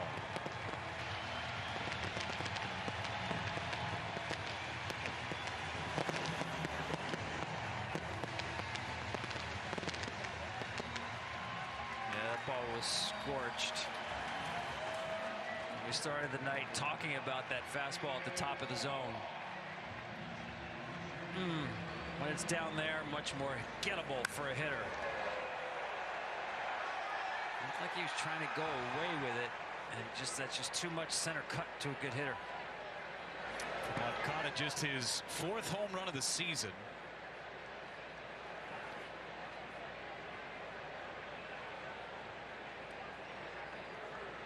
Comes with 2 outs, and to your point, when the fastball is down, more gettable. Yeah, I mean, 2.9 feet, that's essentially a strike at the very top of the zone. That's where it's so tough to catch up to. As you said, it gets angry up there. Not so angry when it's down where Moncada got it.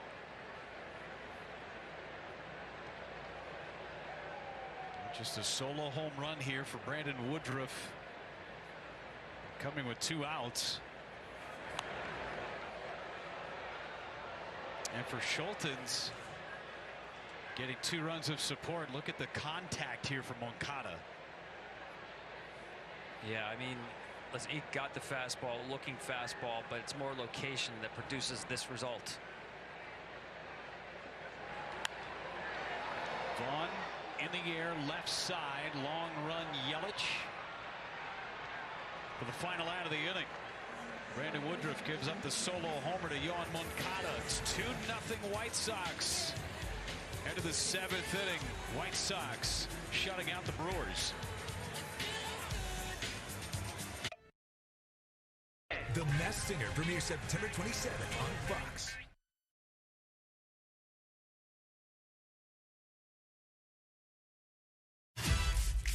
I can't stay here for the rest of my life. I have had this feeling inside me that I am supposed to be doing something. We're gonna figure it out.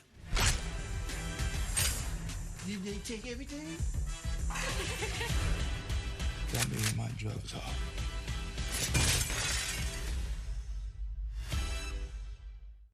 I used to bite my tongue and hold my breath, scared to rock the boat and make a mess. So I said quietly, agreed politely. I guess that I forgot I had a choice. I let you push me past the breaking point. I stood for nothing, so I fell for everything. You held me down, but I got up. Get ready.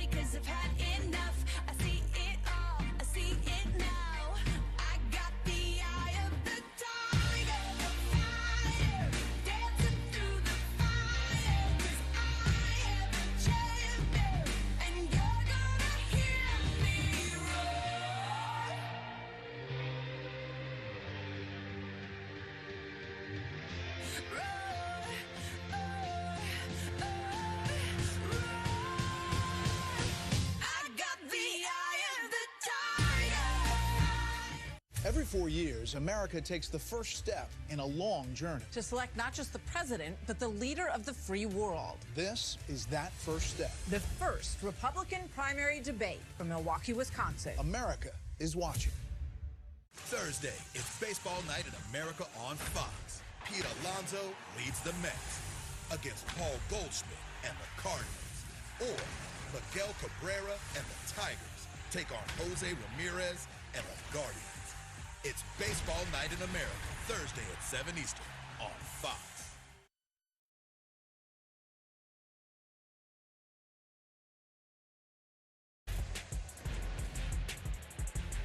Let's take a look at the game summary sponsored by J.P. Morgan Chase. 2-0. Not a lot of offense for the Brewers. Just 4 hits against Jesse Schultens, who's going out there for the 7th. Just a moment ago, Yohan Moncada with a solo homer, his first since June 8th. Not a lot of scoring opportunities for this Brewers offense. 0 for 2 in the RISP. Brandon Woodruff has pitched well. Just the 2 runs on 4 hits. Schultens has just been better. Yeah, he's outpitched him so far for sure. 85 pitches. I would think this would probably be his last inning. We'll see. One thing is impressive here, 2-0. His only walk in the game was to Mark Canha. 2-1. Also important to note that these two teams played an extra inning ball game last night. Bullpen usage, who's available, who's not. You got both pitchers going deep in this ball game, which helps both managers. And it's 3-1 on Canha. Yeah, we'll see. This is where managing is tough. You know, do you want to extend him if Canha should get on base? Do you allow him to pitch out of a jam with tying run on base in the 7th? We're not there yet. Those are the pressure points for a manager. Drops the breaking ball in for a strike. Well, he's been able to do that all day, Jeff. 2-0 to Canha, dropped in the slider for a called strike. 3-1, dropped in the slider for a called strike.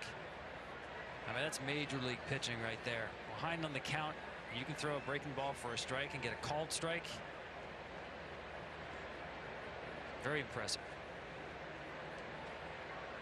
Slider strike percentage 62% so far. That's outstanding. And he missed up and in with a fastball, and the Brewers have the leadoff man on for the 2nd straight inning. And Schultens with 5 Ks in this ball game. It's all about the slider. Yeah, there's no doubt. Most of the sliders wind up out of the zone, but it's a tribute to the tilt on it, getting underneath the barrel, especially to the lefties. He was able to bury it down and into the left-handed hitters just like that, time and time again. What a 2-strike weapon for him today. Allowed that leadoff man to reach against him last half inning. Got a double play right behind it. Missed down and away with the slider. That was a good pitch, though. Didn't get the call, but good pitch. You know, Canha is known for his plate discipline. Stuff still looks good right here. Pitching into the 7th inning for the first time this year at the big league level. And Monasterio base hit to left. It's 1st and 2nd with nobody out for Milwaukee. Jeff, that might have been the first slider I saw that was just on the plate and up the entire time. That's a little bit of a red flag. I talked about his stuff. When you see a pitch like this, you see where Grandal is set up away. Just a little bit of a cement mixer stays right there. Lacking the sharpness on that one pitch. That gets your attention on the White Sox dugout. And the fastball velocity down 2 to about 90-91 here in this inning. Brewers are set up. Bryce Terang at the plate. Lays down a bunt, but foul. Had the base hit bunt available up that 3rd base line. Just pushed it too far. And this is not a team that bunts often. Yeah, I'm not in love with that. I got to assume he's doing that on his own for a base hit. You got a pitcher in trouble out there. He's getting extended here in the 7th inning. You're down 2 runs, nobody out. You're at the bottom of the order. Take a swing right here.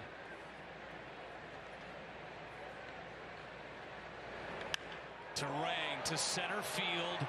back Colas onto the warning track to get it. Everybody's tagging.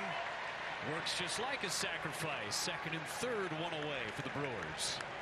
Good piece of hitting there for Bryce Terang. A really good piece of hitting, especially getting it deep enough to move up both runners, take the double play out of order, get the tying run into scoring position.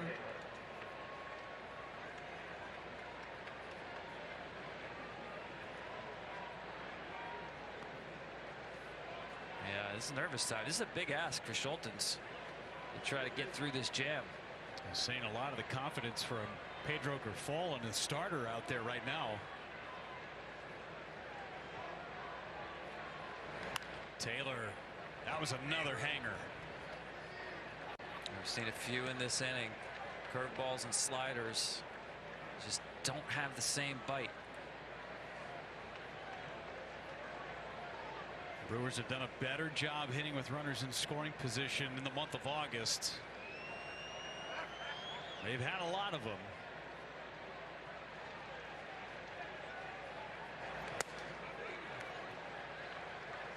Yeah, I would actually like a mound visit right here. Yeah, I don't even know if Schultens would get extended beyond Taylor here. See, he's working hard. He's been in the stretch from the get-go this inning, deep into the game. This is where you need just a little physical timeout. Taylor fouls it away.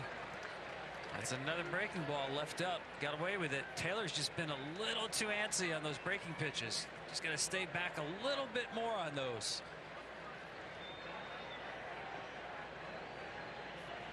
Schultens has thrown a ton of curveballs in this ball game, and a lot for strikes, but not for swing and miss. It's the slider that gets these Brewers hitters.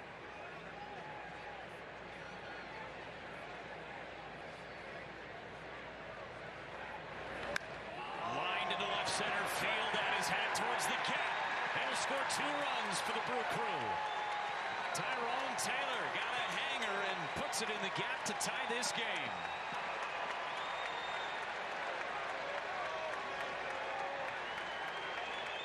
Well, you appreciate the confidence, but that was a big ask for a rookie pitcher in this spot. And you could almost see this inning unraveling with each breaking pitch. He hung in the zone, got away with a couple of foul balls, but not this one right here.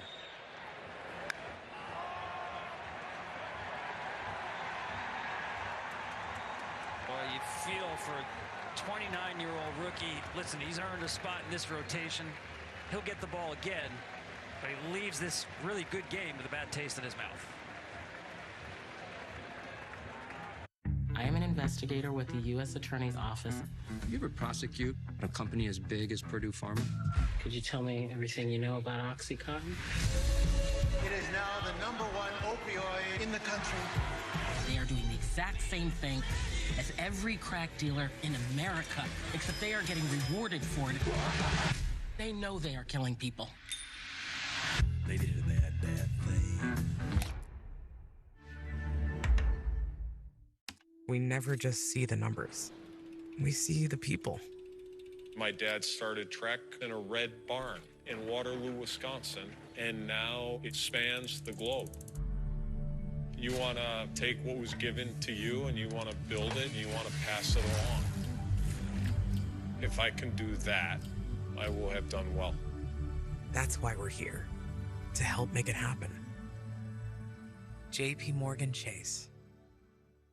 I've always been prone to hair thinning. I was getting older. I was under a lot of stress. I started taking Nutrafol. Nutrafol is the #1 dermatologist recommended hair growth supplement. I am back to me. Start your hair growth journey at Nutrafol.com. Massage temporary dans le voyant. Baissiner avec 20 minutes, c'est qui vite font dry out. And voilà. This is gonna taste all right.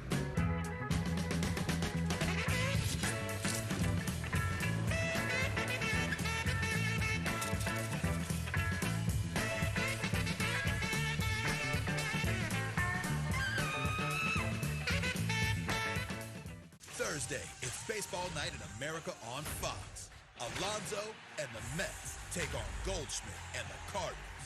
Or the Tigers take on the Guardians. Baseball Night in America, Thursday at 7 Eastern on Fox. This copyrighted telecast is presented by the authority of the Office of the Commissioner of Baseball and may not be reproduced or retransmitted in any form. And the accounts and descriptions of this game may not be disseminated without express written consent. A quality start for Jesse Schultens. Tough at-bat against Tyrone Taylor. Goes 6 1/3. He's responsible for Taylor out there at second base as Brian Shaw takes over, the veteran right-hander for Chicago. 13th appearance for Pedro Grifol. And he's got Christian Yelich to deal with. Takes that cutter for strike one. Back-to-back appearances for Shaw. Pitched in last night's game.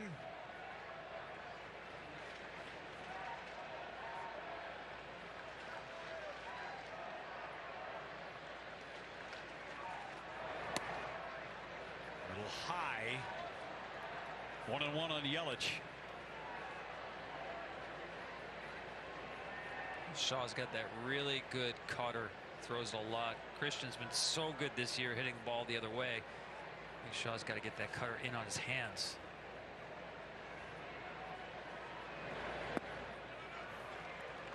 Off speed down. Contreras on deck. Tyrone Taylor with a game-tying 2-run double. The bottom of the order getting it done for Milwaukee. For Brandon Woodruff, there's your run support. Hoping to get a couple of more. Yelich hits it down the left field line, foul. Yeah, that's the pitch. I thought he wants to bury that a little more inside.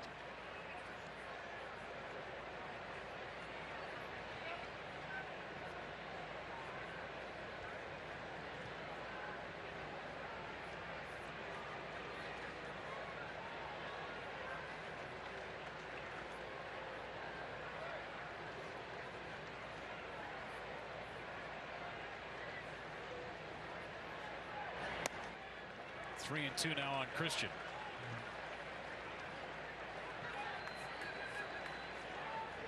Team leader in runs batted in, 64 coming into the ball game tonight. Early on in the season, this Brewers team did not have a lot of comeback in them, but over the last 6 weeks, different story. Swing and a miss, and Yelich gone for a third time on a strikeout. 2 outs, runner at second base with Deion Sanders. Coach Prime is coming to the biggest season opener college football has seen in years as Colorado Buffaloes face national powerhouse TCU. Big noon Saturday on Fox. Starts September 2nd.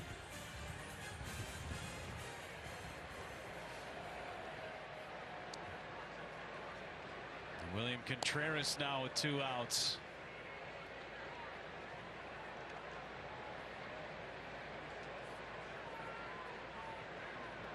Oh for 2 for Contreras, drew a walk in the 6th.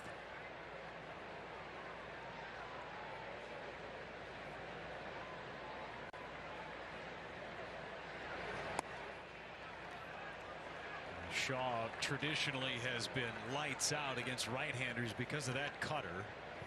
No different this year. Righty's hitting just .241 against him.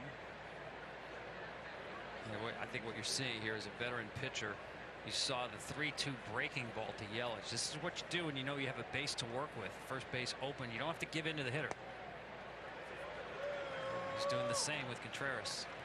3-0 this time with the veteran Santana, former teammate of Brian Shaw for a number of years. And he knows Contreras got the green light right here. So you just can't pour in a fastball here. Contreras let it go. He wanted to.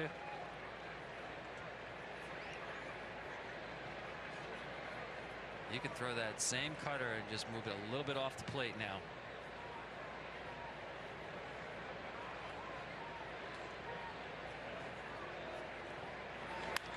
And a bullet into left center field, a base hit. The Brewers will take the lead as William Contreras comes through yet again for Milwaukee. Throw behind him now, and it hits him in the back. That run charged to Schultens. The Brewers with a 3 spot here in the top of the 7th. Yeah, he just left this one up. Contreras was ready to hit. He's always ready to hit. Just kind of a spinner right there without much break to it at all. Good level swing to get on top of it. They showed those numbers recently. Brewers much better in these spots. Swings like that. Keep the bat level through the zone. Now Santana takes strike 1. Brewers winning extra innings last night 7-6. They had 17 at-bats with runners in scoring position.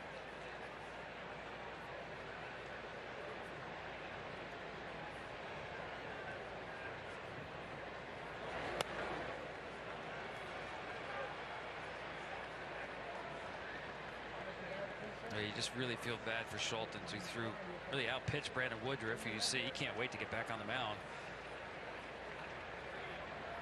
But you never want a young pitcher like that. And he's young because he's a rookie, but he is 29. To be in a position to lose the game where you pitched so well.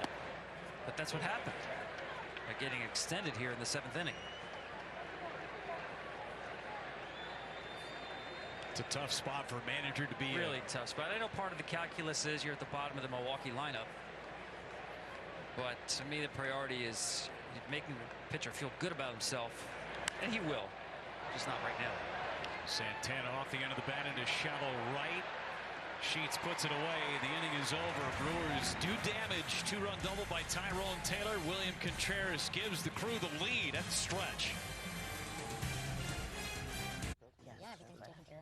Hey, Jamie. Oh, what am I up to? Just visiting a special secret client. I can't say who it is, but let's just say she bundled her dream house and her dream car for round-the-clock protection with Progressive. Oh. She has another house in Malibu.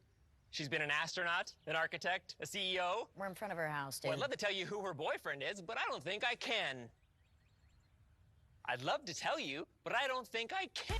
Barbie, in theaters now.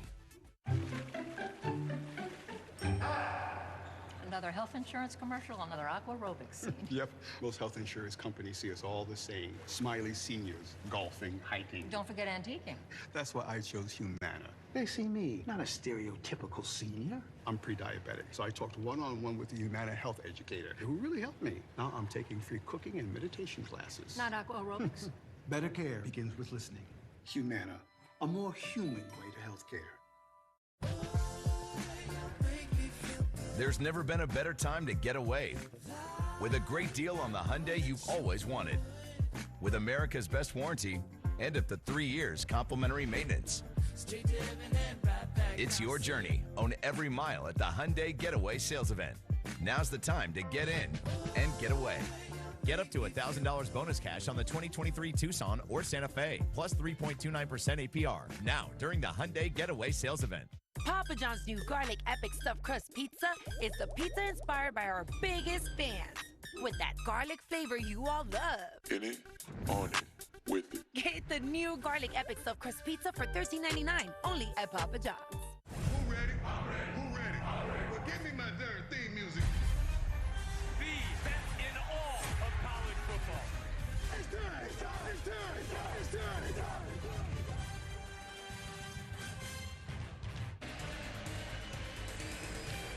Tonight's telecast is sponsored by Progressive Insurance. Protect the stuff you love with Renters Insurance. Division championships in 2011, 2018 in game number 163, and then in 2021 for the Brewers. Hoping to fight for another Central Division championship in 2023. Currently a 2-game lead over the Cubs, who won earlier today in Toronto. First pitch, ball 1. Craig Counsell and his crew at 63 and 54. Tough stretch coming up with a trip that continues to Los Angeles to play the Dodgers and then on to Texas against the Rangers. Grandal takes a strike.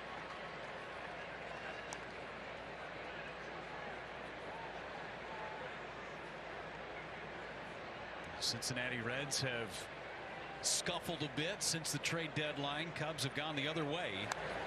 The Brewers and Cubs still have a few more matchups to go. 6 more games between those two teams. Brewers do not play the Reds again. Yeah, and the Cubs have a favorable schedule before they see the Brewers again, but that changeup's been so good today. Unbelievable pitch there for Brandon Woodruff to get Yasmani Grandal. 5th K for Woodruff. That's about at least a half dozen outs he's gotten to left-handed hitters on a changeup today. And again, we think of Brandon with the fastball up as the 2-strike weapon, and you can see Grandal just off balance. Clockwork for Brandon Woodruff, almost a similar line with the exception of the strikeouts. Had 9 Ks in his last start. Sheets fouls it back.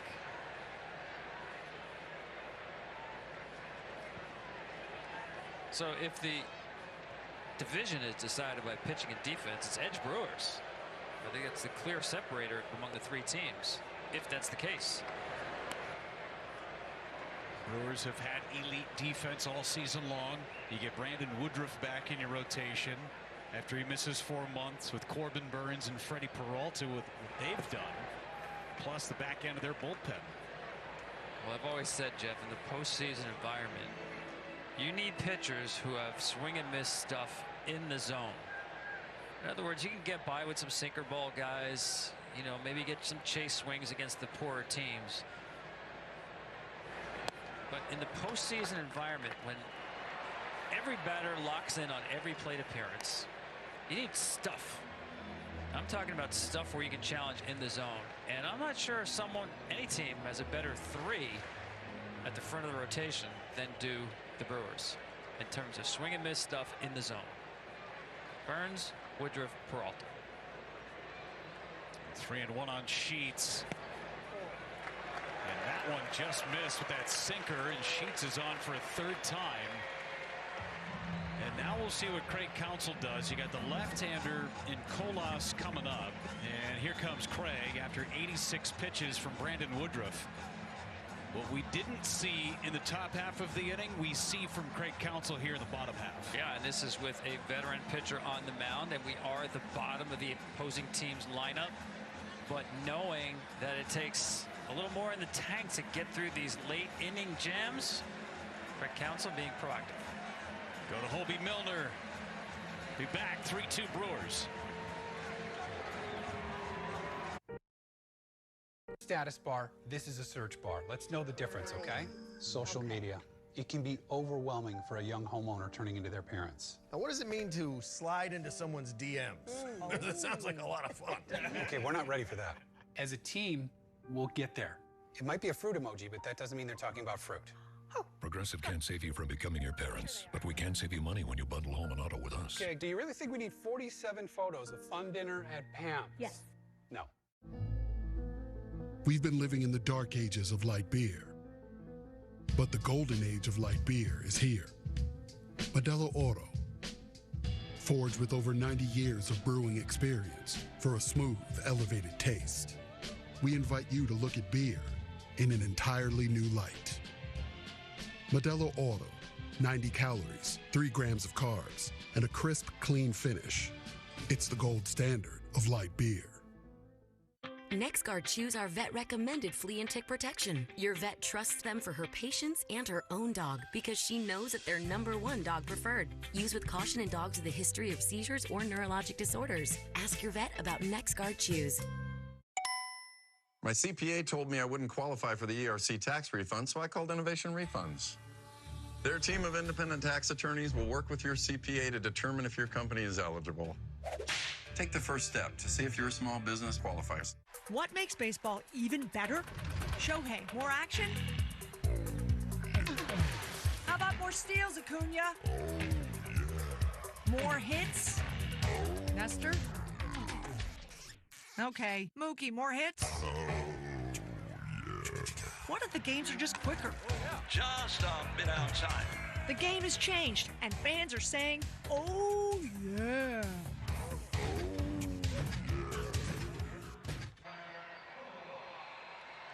Don't want to miss out? Just tell Siri, show me the MLB schedule.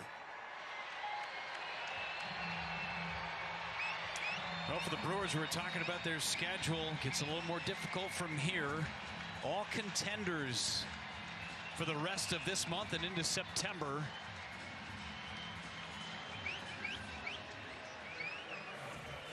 Trying to take advantage here in Chicago over the weekend as Hobie Milner is on for the Brewers. 54th appearance.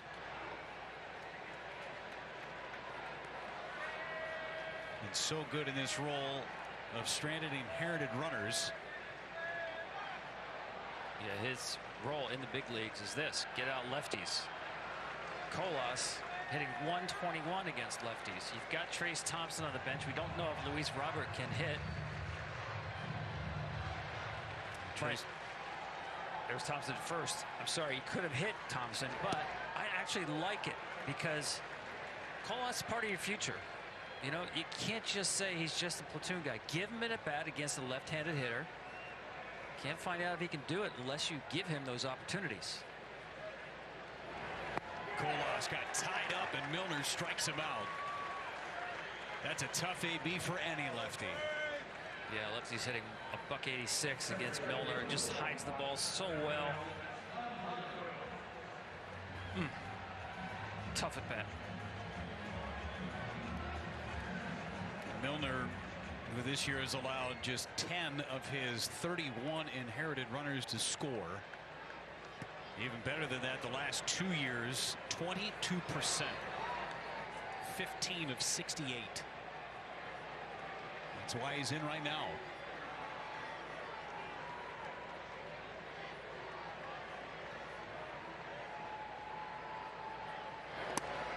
Andrews takes a strike, and we talked to Craig Counsell before the game today with the usage of his bullpen here recently in all these close games. Who's available, who's not. You could potentially see Milner go out there for potentially the 8th if he gets through this inning. Yeah, that's a good point. The Brewers bullpen is a little bit lighter, as Craig Counsell told us coming into this game, just because of, as you mentioned, this string of close games they've played, relying on the bullpen a lot.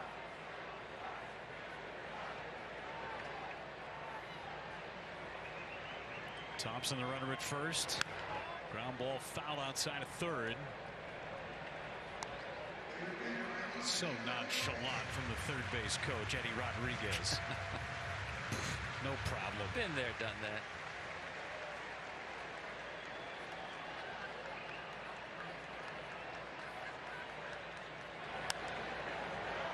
Stays 2-2 as Andrews spoiled a high fastball. Such a consistent player for the entirety of his career, Elvis Andrews.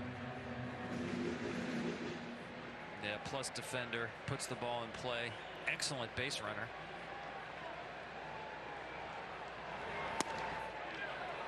Just missed. 3-2.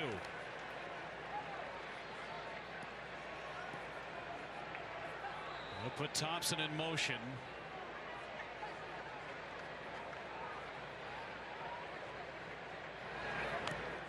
Fouled away, went off speed, and Andrews got to it.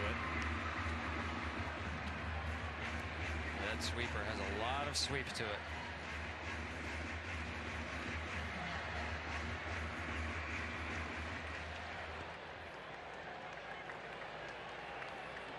Eighth pitch of this sequence between Milner and Andrews. We'll see a ninth. We talked about Brandon Woodruff standing on the center of the rubber. Milner is definitely a guy who likes to create angles. That ball is just angling in towards Elvis Andrews all the time. See him set up on the first base side. Slow roller, shortstop. Adames got him. And Hobie Milner strands yet another runner in the 7th. Brewers maintain a 3-2 lead on our way to the 8th.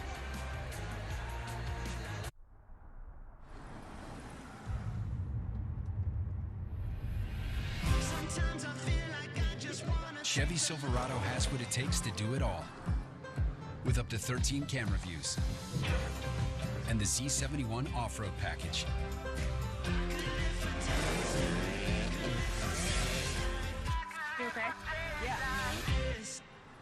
Any truck can help you make a living. This one helps you build a life. Chevy Silverado. What if buildings could tell you how they could be more efficient? I'm listening. Well, with IBM, you can use software to help you connect and analyze data from HVACs to elevators to lights. What if we use AI-driven insights to pinpoint inefficiency? Yep, and act on it. Saving energy, money. And emissions. Yep, that's a big one. Now you've built something better for everyone. That's the sustainability solution IBM and a global real estate company created. What will you create? IBM, let's create. Today, I'm doing the Degree Gray T-shirt challenge. Let's put Degree Advanced and Old Spice to the test and see if I get any sweat marks. With non-stop sweat protection, you're not done yet. The result? Only one winner here. No sweat marks. Degree Advanced keeps working when others stop. Too light. You like it short. I like that one. For a limited time, get Valspar Signature Paint starting at $35.98. Made for more. Valspar. Available at Lowe's. The wait is over. There's something coming for us. My nemesis. And I'm gonna stop him. The best Spider-Man film ever made comes home. Woo! Spider-Man Across the Spider-Verse. Buy it now. Subway's now slicing their meats fresh. That's why soccer pros like me prefer the Grand Slam ham. And this rookie prefers fresh sliced turkey. Perfect when you're subbed out of a game. And if we prefer it, we know you'll prefer it too. Nothing better than a sub. Sal Frelick wasting no time getting himself into the Brewers record books. Rookie is the first player in franchise history to go 3 for 3 with 2 runs batted in his first major league game. Oh, by the way, made a couple of web gems defensively. Dad in attendance, brother, sister. He's done nothing but get on base ever since. Where was Mom? I heard she was dog sitting. She was. She was there the next day, though. Saw his first home run. I mean, if you're Mom, you miss first big league hit, but you see the first big league homer, I think that's okay. Plenty of hits for Sal Frelick. As Lane Ramsey takes over. The third appearance for Ramsey.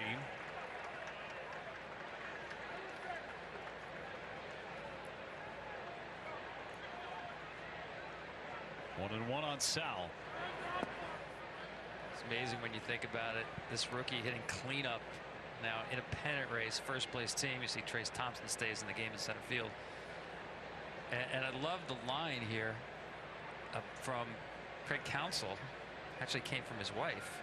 They have 12 players in their roster who are not here opening day. Popped up. Left side, Moncada. Crowd number 1. And she told her husband, the manager of the Brewers, basically, I don't know your roster. I don't know these guys in the lineup. I know, like Yelich, Contreras. Who are these guys? These guys are pretty good. That's what makes this Brewers organization go. Guys just step into these roles and thrive. Year in, year out. The personnel may change. The core has maintained since 2018, though. Those complementary pieces have stepped in, and they do such a great job in spring training of bringing the players over from the minor league side and mixing them in with the big league guys, and when they get to the big leagues finally, it's like they've always been there.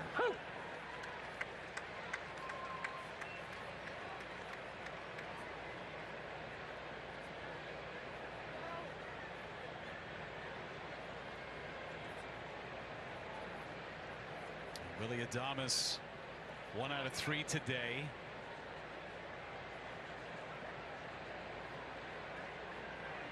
Facing the long, lean Lane Ramsey. And he strikes him out. 2 up and 2 down here in the 8th. We're talking about the rookies for this Brewers organization. You know, 5 guys essentially that get a ton of playing time. Joey Wiemer not in the lineup today. He's been the everyday center fielder since April. Blake Perkins currently on the injured list. He's one of the great defenders that nobody knows about. Frelick, Terang, Monasterio in every single day. Not household names, but effective. Yeah, and I'm glad you mentioned the defense, because we tend to pay a lot of attention to offense when a player comes up to the big leagues and their youthfulness. But I look at all those guys, they're all good defenders. And the improvement Milwaukee has made this year on defense, tremendous. And it has a lot to do with the rookies. We mentioned Bryce Terang and how elite he has been at second. Joey Weimer's the same in center. Just a freak athlete in the best possible way, and strong as an ox.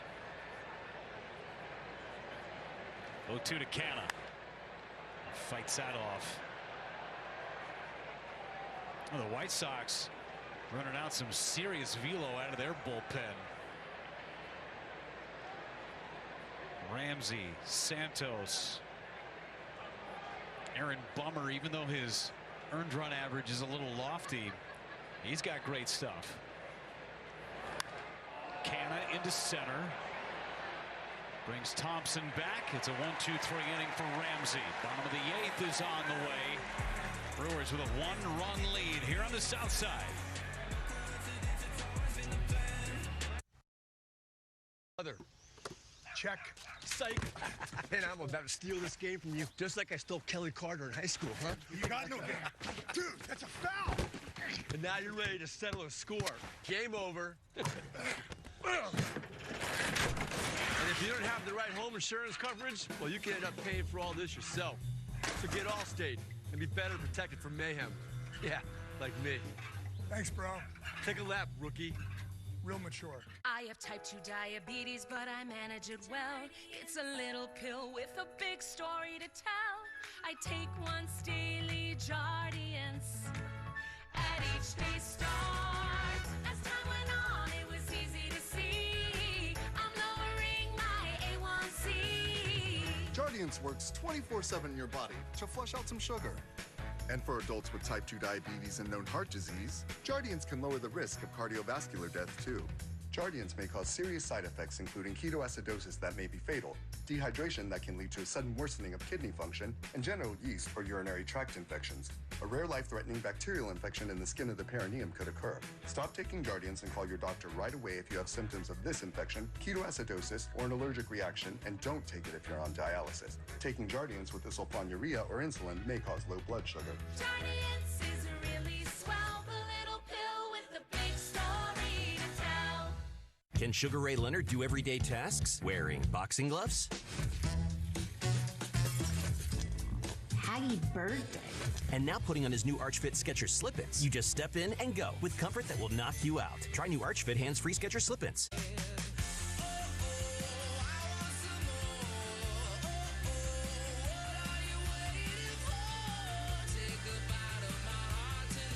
It's back. Applebee's all-you-can-eat boneless wings, just $12.99. Tonight's telecast is sponsored by Allstate. You're in good hands.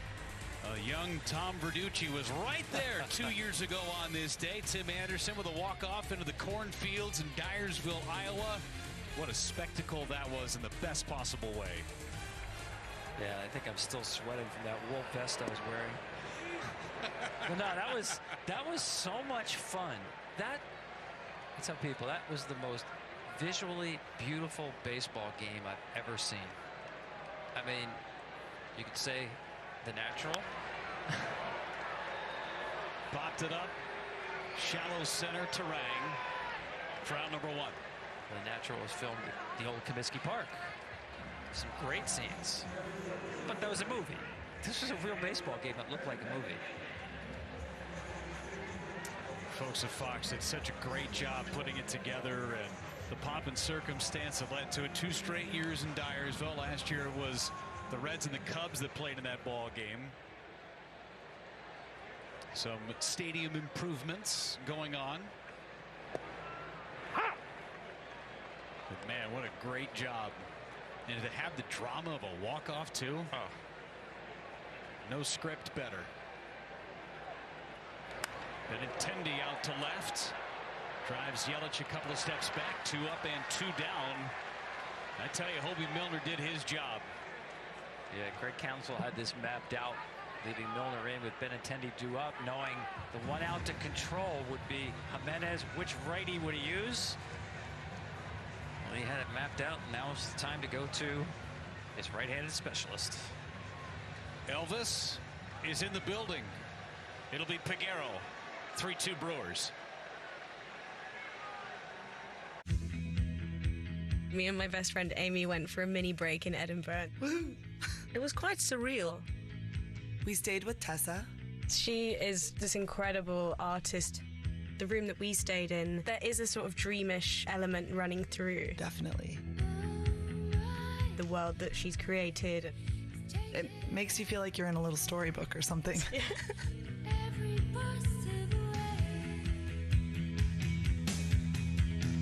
If new Heineken Silver was a riveting Viking saga. Last West, your family tortured my first wife and stole my second favorite goat. Now you want to marry my daughter.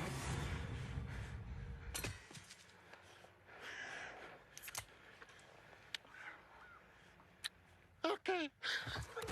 All the taste, no bitter endings. Crisp and refreshing, Heineken Silver. One bite of Arby's Hush Puppy breaded fish strips, and you're transported to a classic southern fish fry.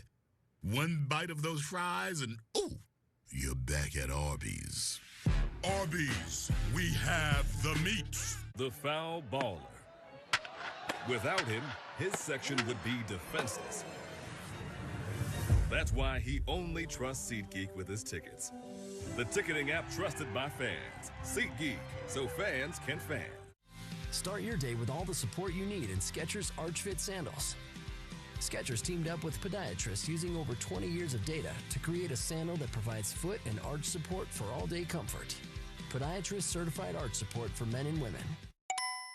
My CPA told me I wouldn't qualify for the ERC tax refund, so I called Innovation Refunds.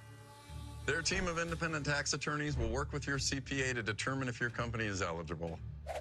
Take the first step to see if your small business qualifies.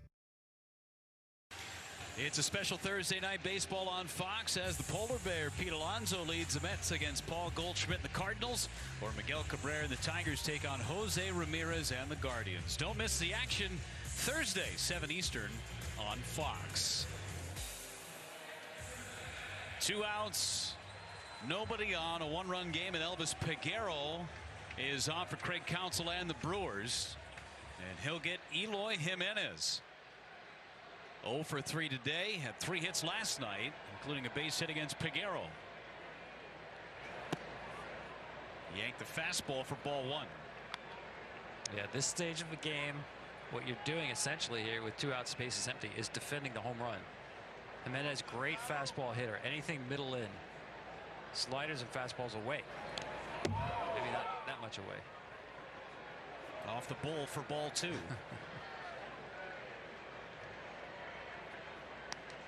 Yohan Moncada is on deck, homered in his last at-bat, but for Jimenez, 14 homers on the season, hitting nearly .330 in his last 6 weeks. Dangerous count, 2-0. Came in there with a sinker and got the strike. Yeah, chalked that one up to Contreras, and a good job receiving the ball. Keep that glove below the zone, catch it with the glove coming up. Off the end of the bat, Peguero fields, and he does his job. 1 out to get, and he got Jimenez. On our way to the 9th inning, Brewers lead by 1.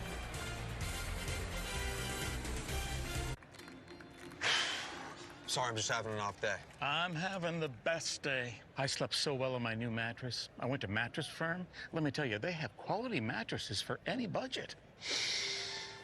Everything's so clear now. You're having an off day because you need a creative outlet. You ever tried watercolors? Loved art as a child. Go get them. The right mattress matters. We'll find yours. Mattress Firm.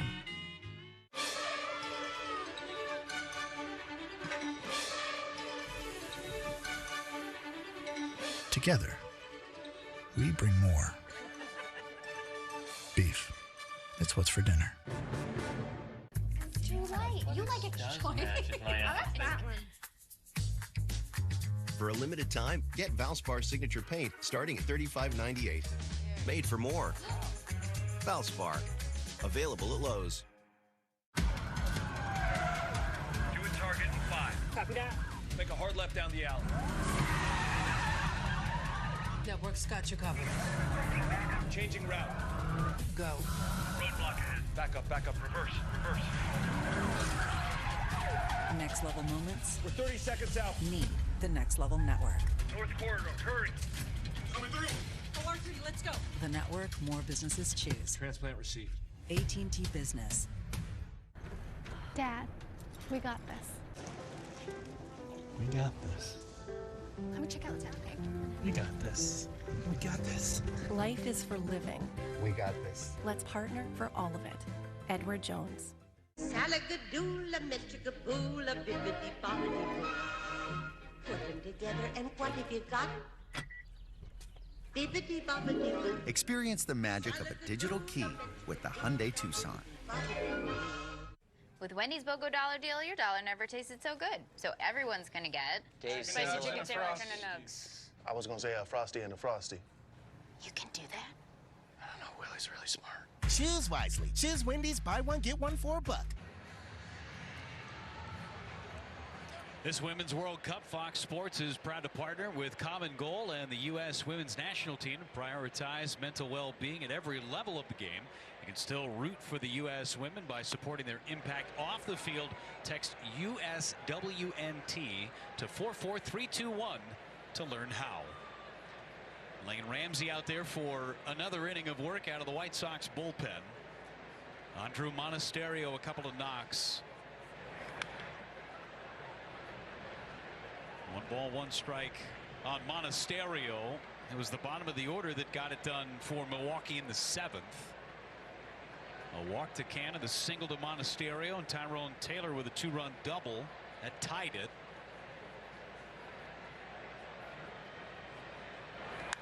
Monasterio pops it up.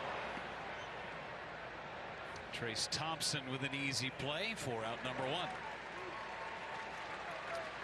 Folks, listen to every Major League Baseball game live or on demand with At Bat. Plus, watch all minor league baseball and live look-ins on MLB Big Inning. No blackouts. Visit MLB.com/atbat for details.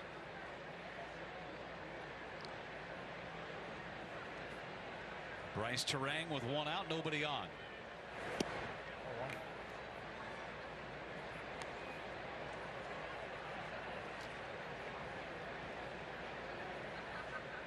Jesse Schulten's on the hook for all 3 runs. Had a great start for the White Sox. 6 1/3 innings. Career high 97 pitches, struck out 5. You see Devin Williams cranking it up for the Brewers in their bullpen for the bottom half of the 9th.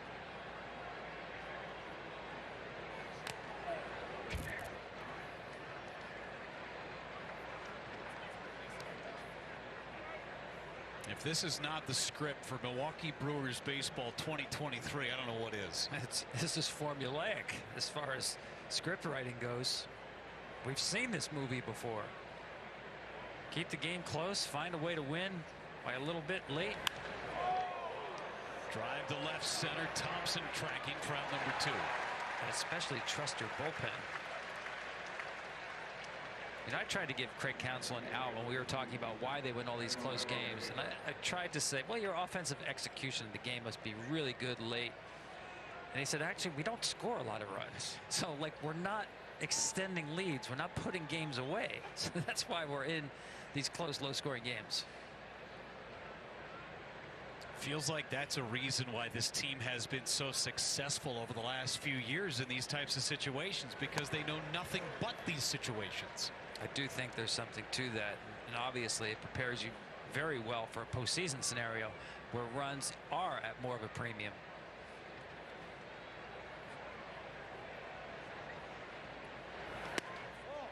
Taylor takes outside.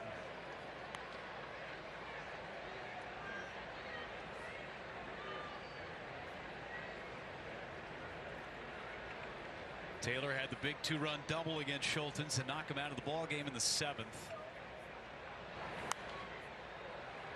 Down to the count, 1-2. Yeah, that was the big hit in the game. Taylor had fouled off a couple of hanging curveballs. He got a 2-strike curveball, another hanger, and just waffled it into the gap in left center. Tyrone Taylor's last 7 starts, now 8 for 25, including 3 homers. Able to lay off 2-2.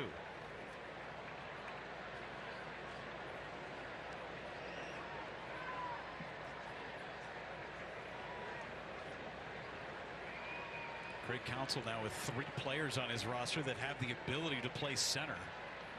Weimer, Frelick, who's out there tonight, and Taylor.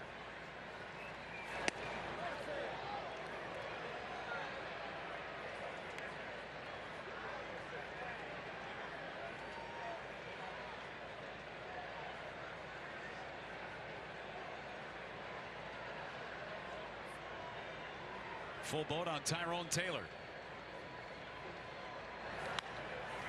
Fly ball to left. Benintendi on the track and makes the catch. Just enough room. Bottom of the 9th coming up. 3-2 Brewers. And Devin Williams coming in. The 3 for Me only at Chili's serves up bottomless drinks, bottomless chips and salsa, and an entree with sides starting at just $10.99. Wait, $10.99? Oh, someone's gonna get in trouble for this one. This Chili's 3 for Me is the best $10.99 you can eat. And Doug. What do we always say, son? Liberty Mutual customizes your car insurance. So you only pay for what you need. That's my boy. And you get out there and you make us proud, huh? Bye, Uncle Emu.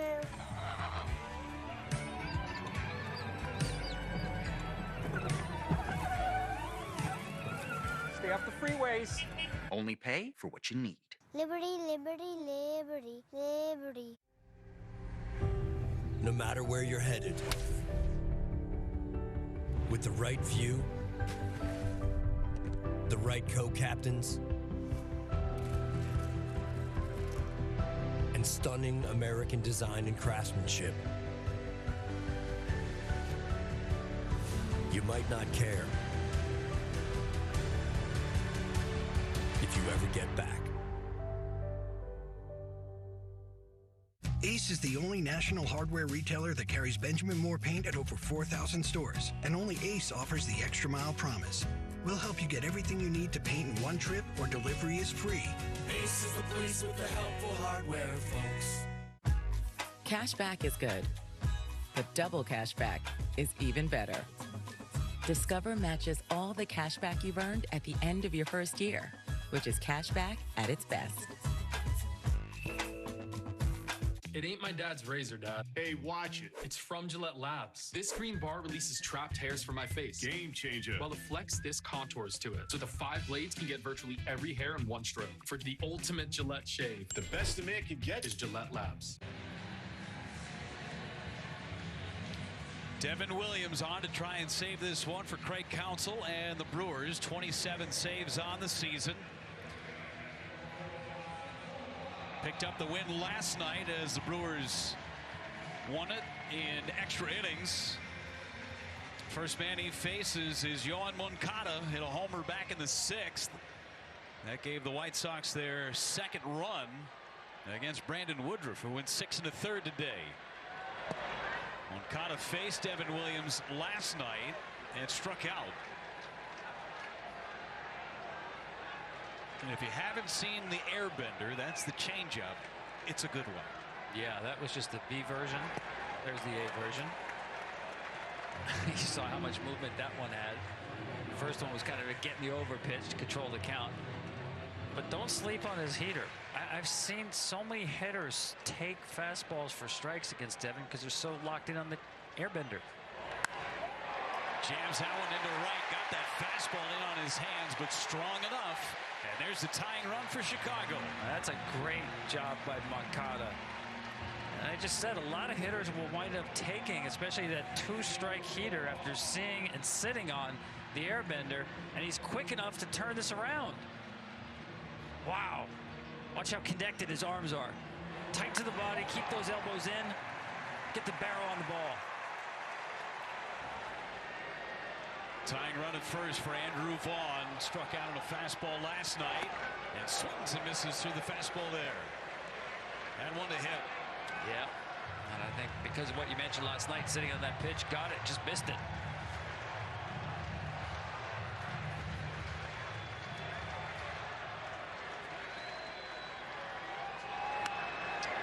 Changeup hit fouled on the right field line.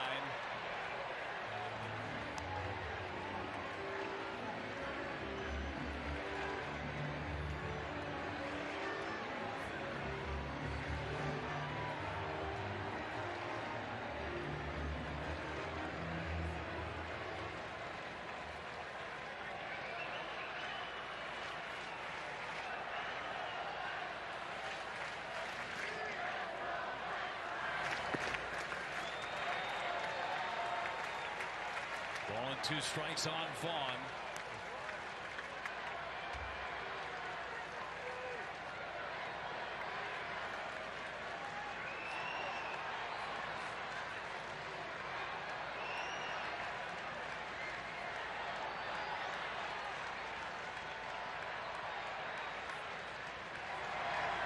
Got him with a changeup. One away in the ninth. That's always been the test for me. When you have a changeup and you can get swing and misses in the middle of the zone, that's a great changeup. It comes from arm speed, and in his case, it comes from the rotation on the baseball. It's almost like a spiraling football or a gyroscopic spin. It's more side to side movement. Very unique. Now Grandal takes strike 1. It's a pitch he's always had, Devin Williams, and he perfected that spin by modifying a baseball that looks like a hockey puck. Tries to get it to spin flat.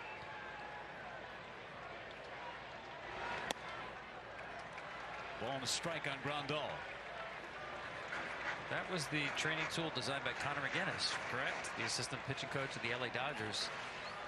All pitchers swear by that.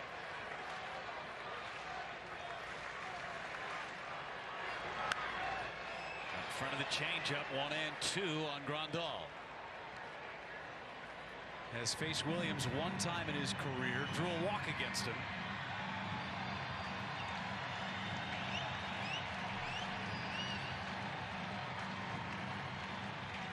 White Sox led this one 2-0 into the 7th. Brewers got 3 in that inning. Struck him out, went back to the changeup. 2 gone.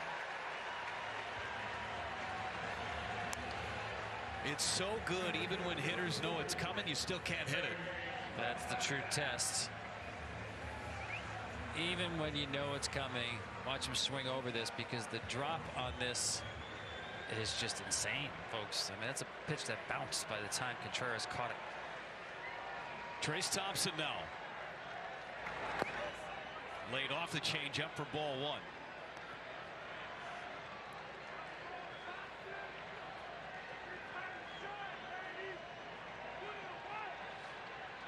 First at bat of the night for Thompson. Came in as a pinch runner in the 7th.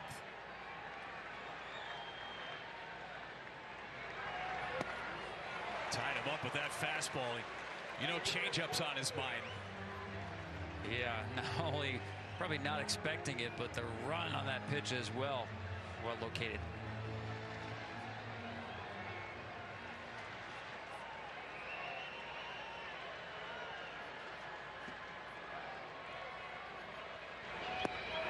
One and 2 on Trace Thompson.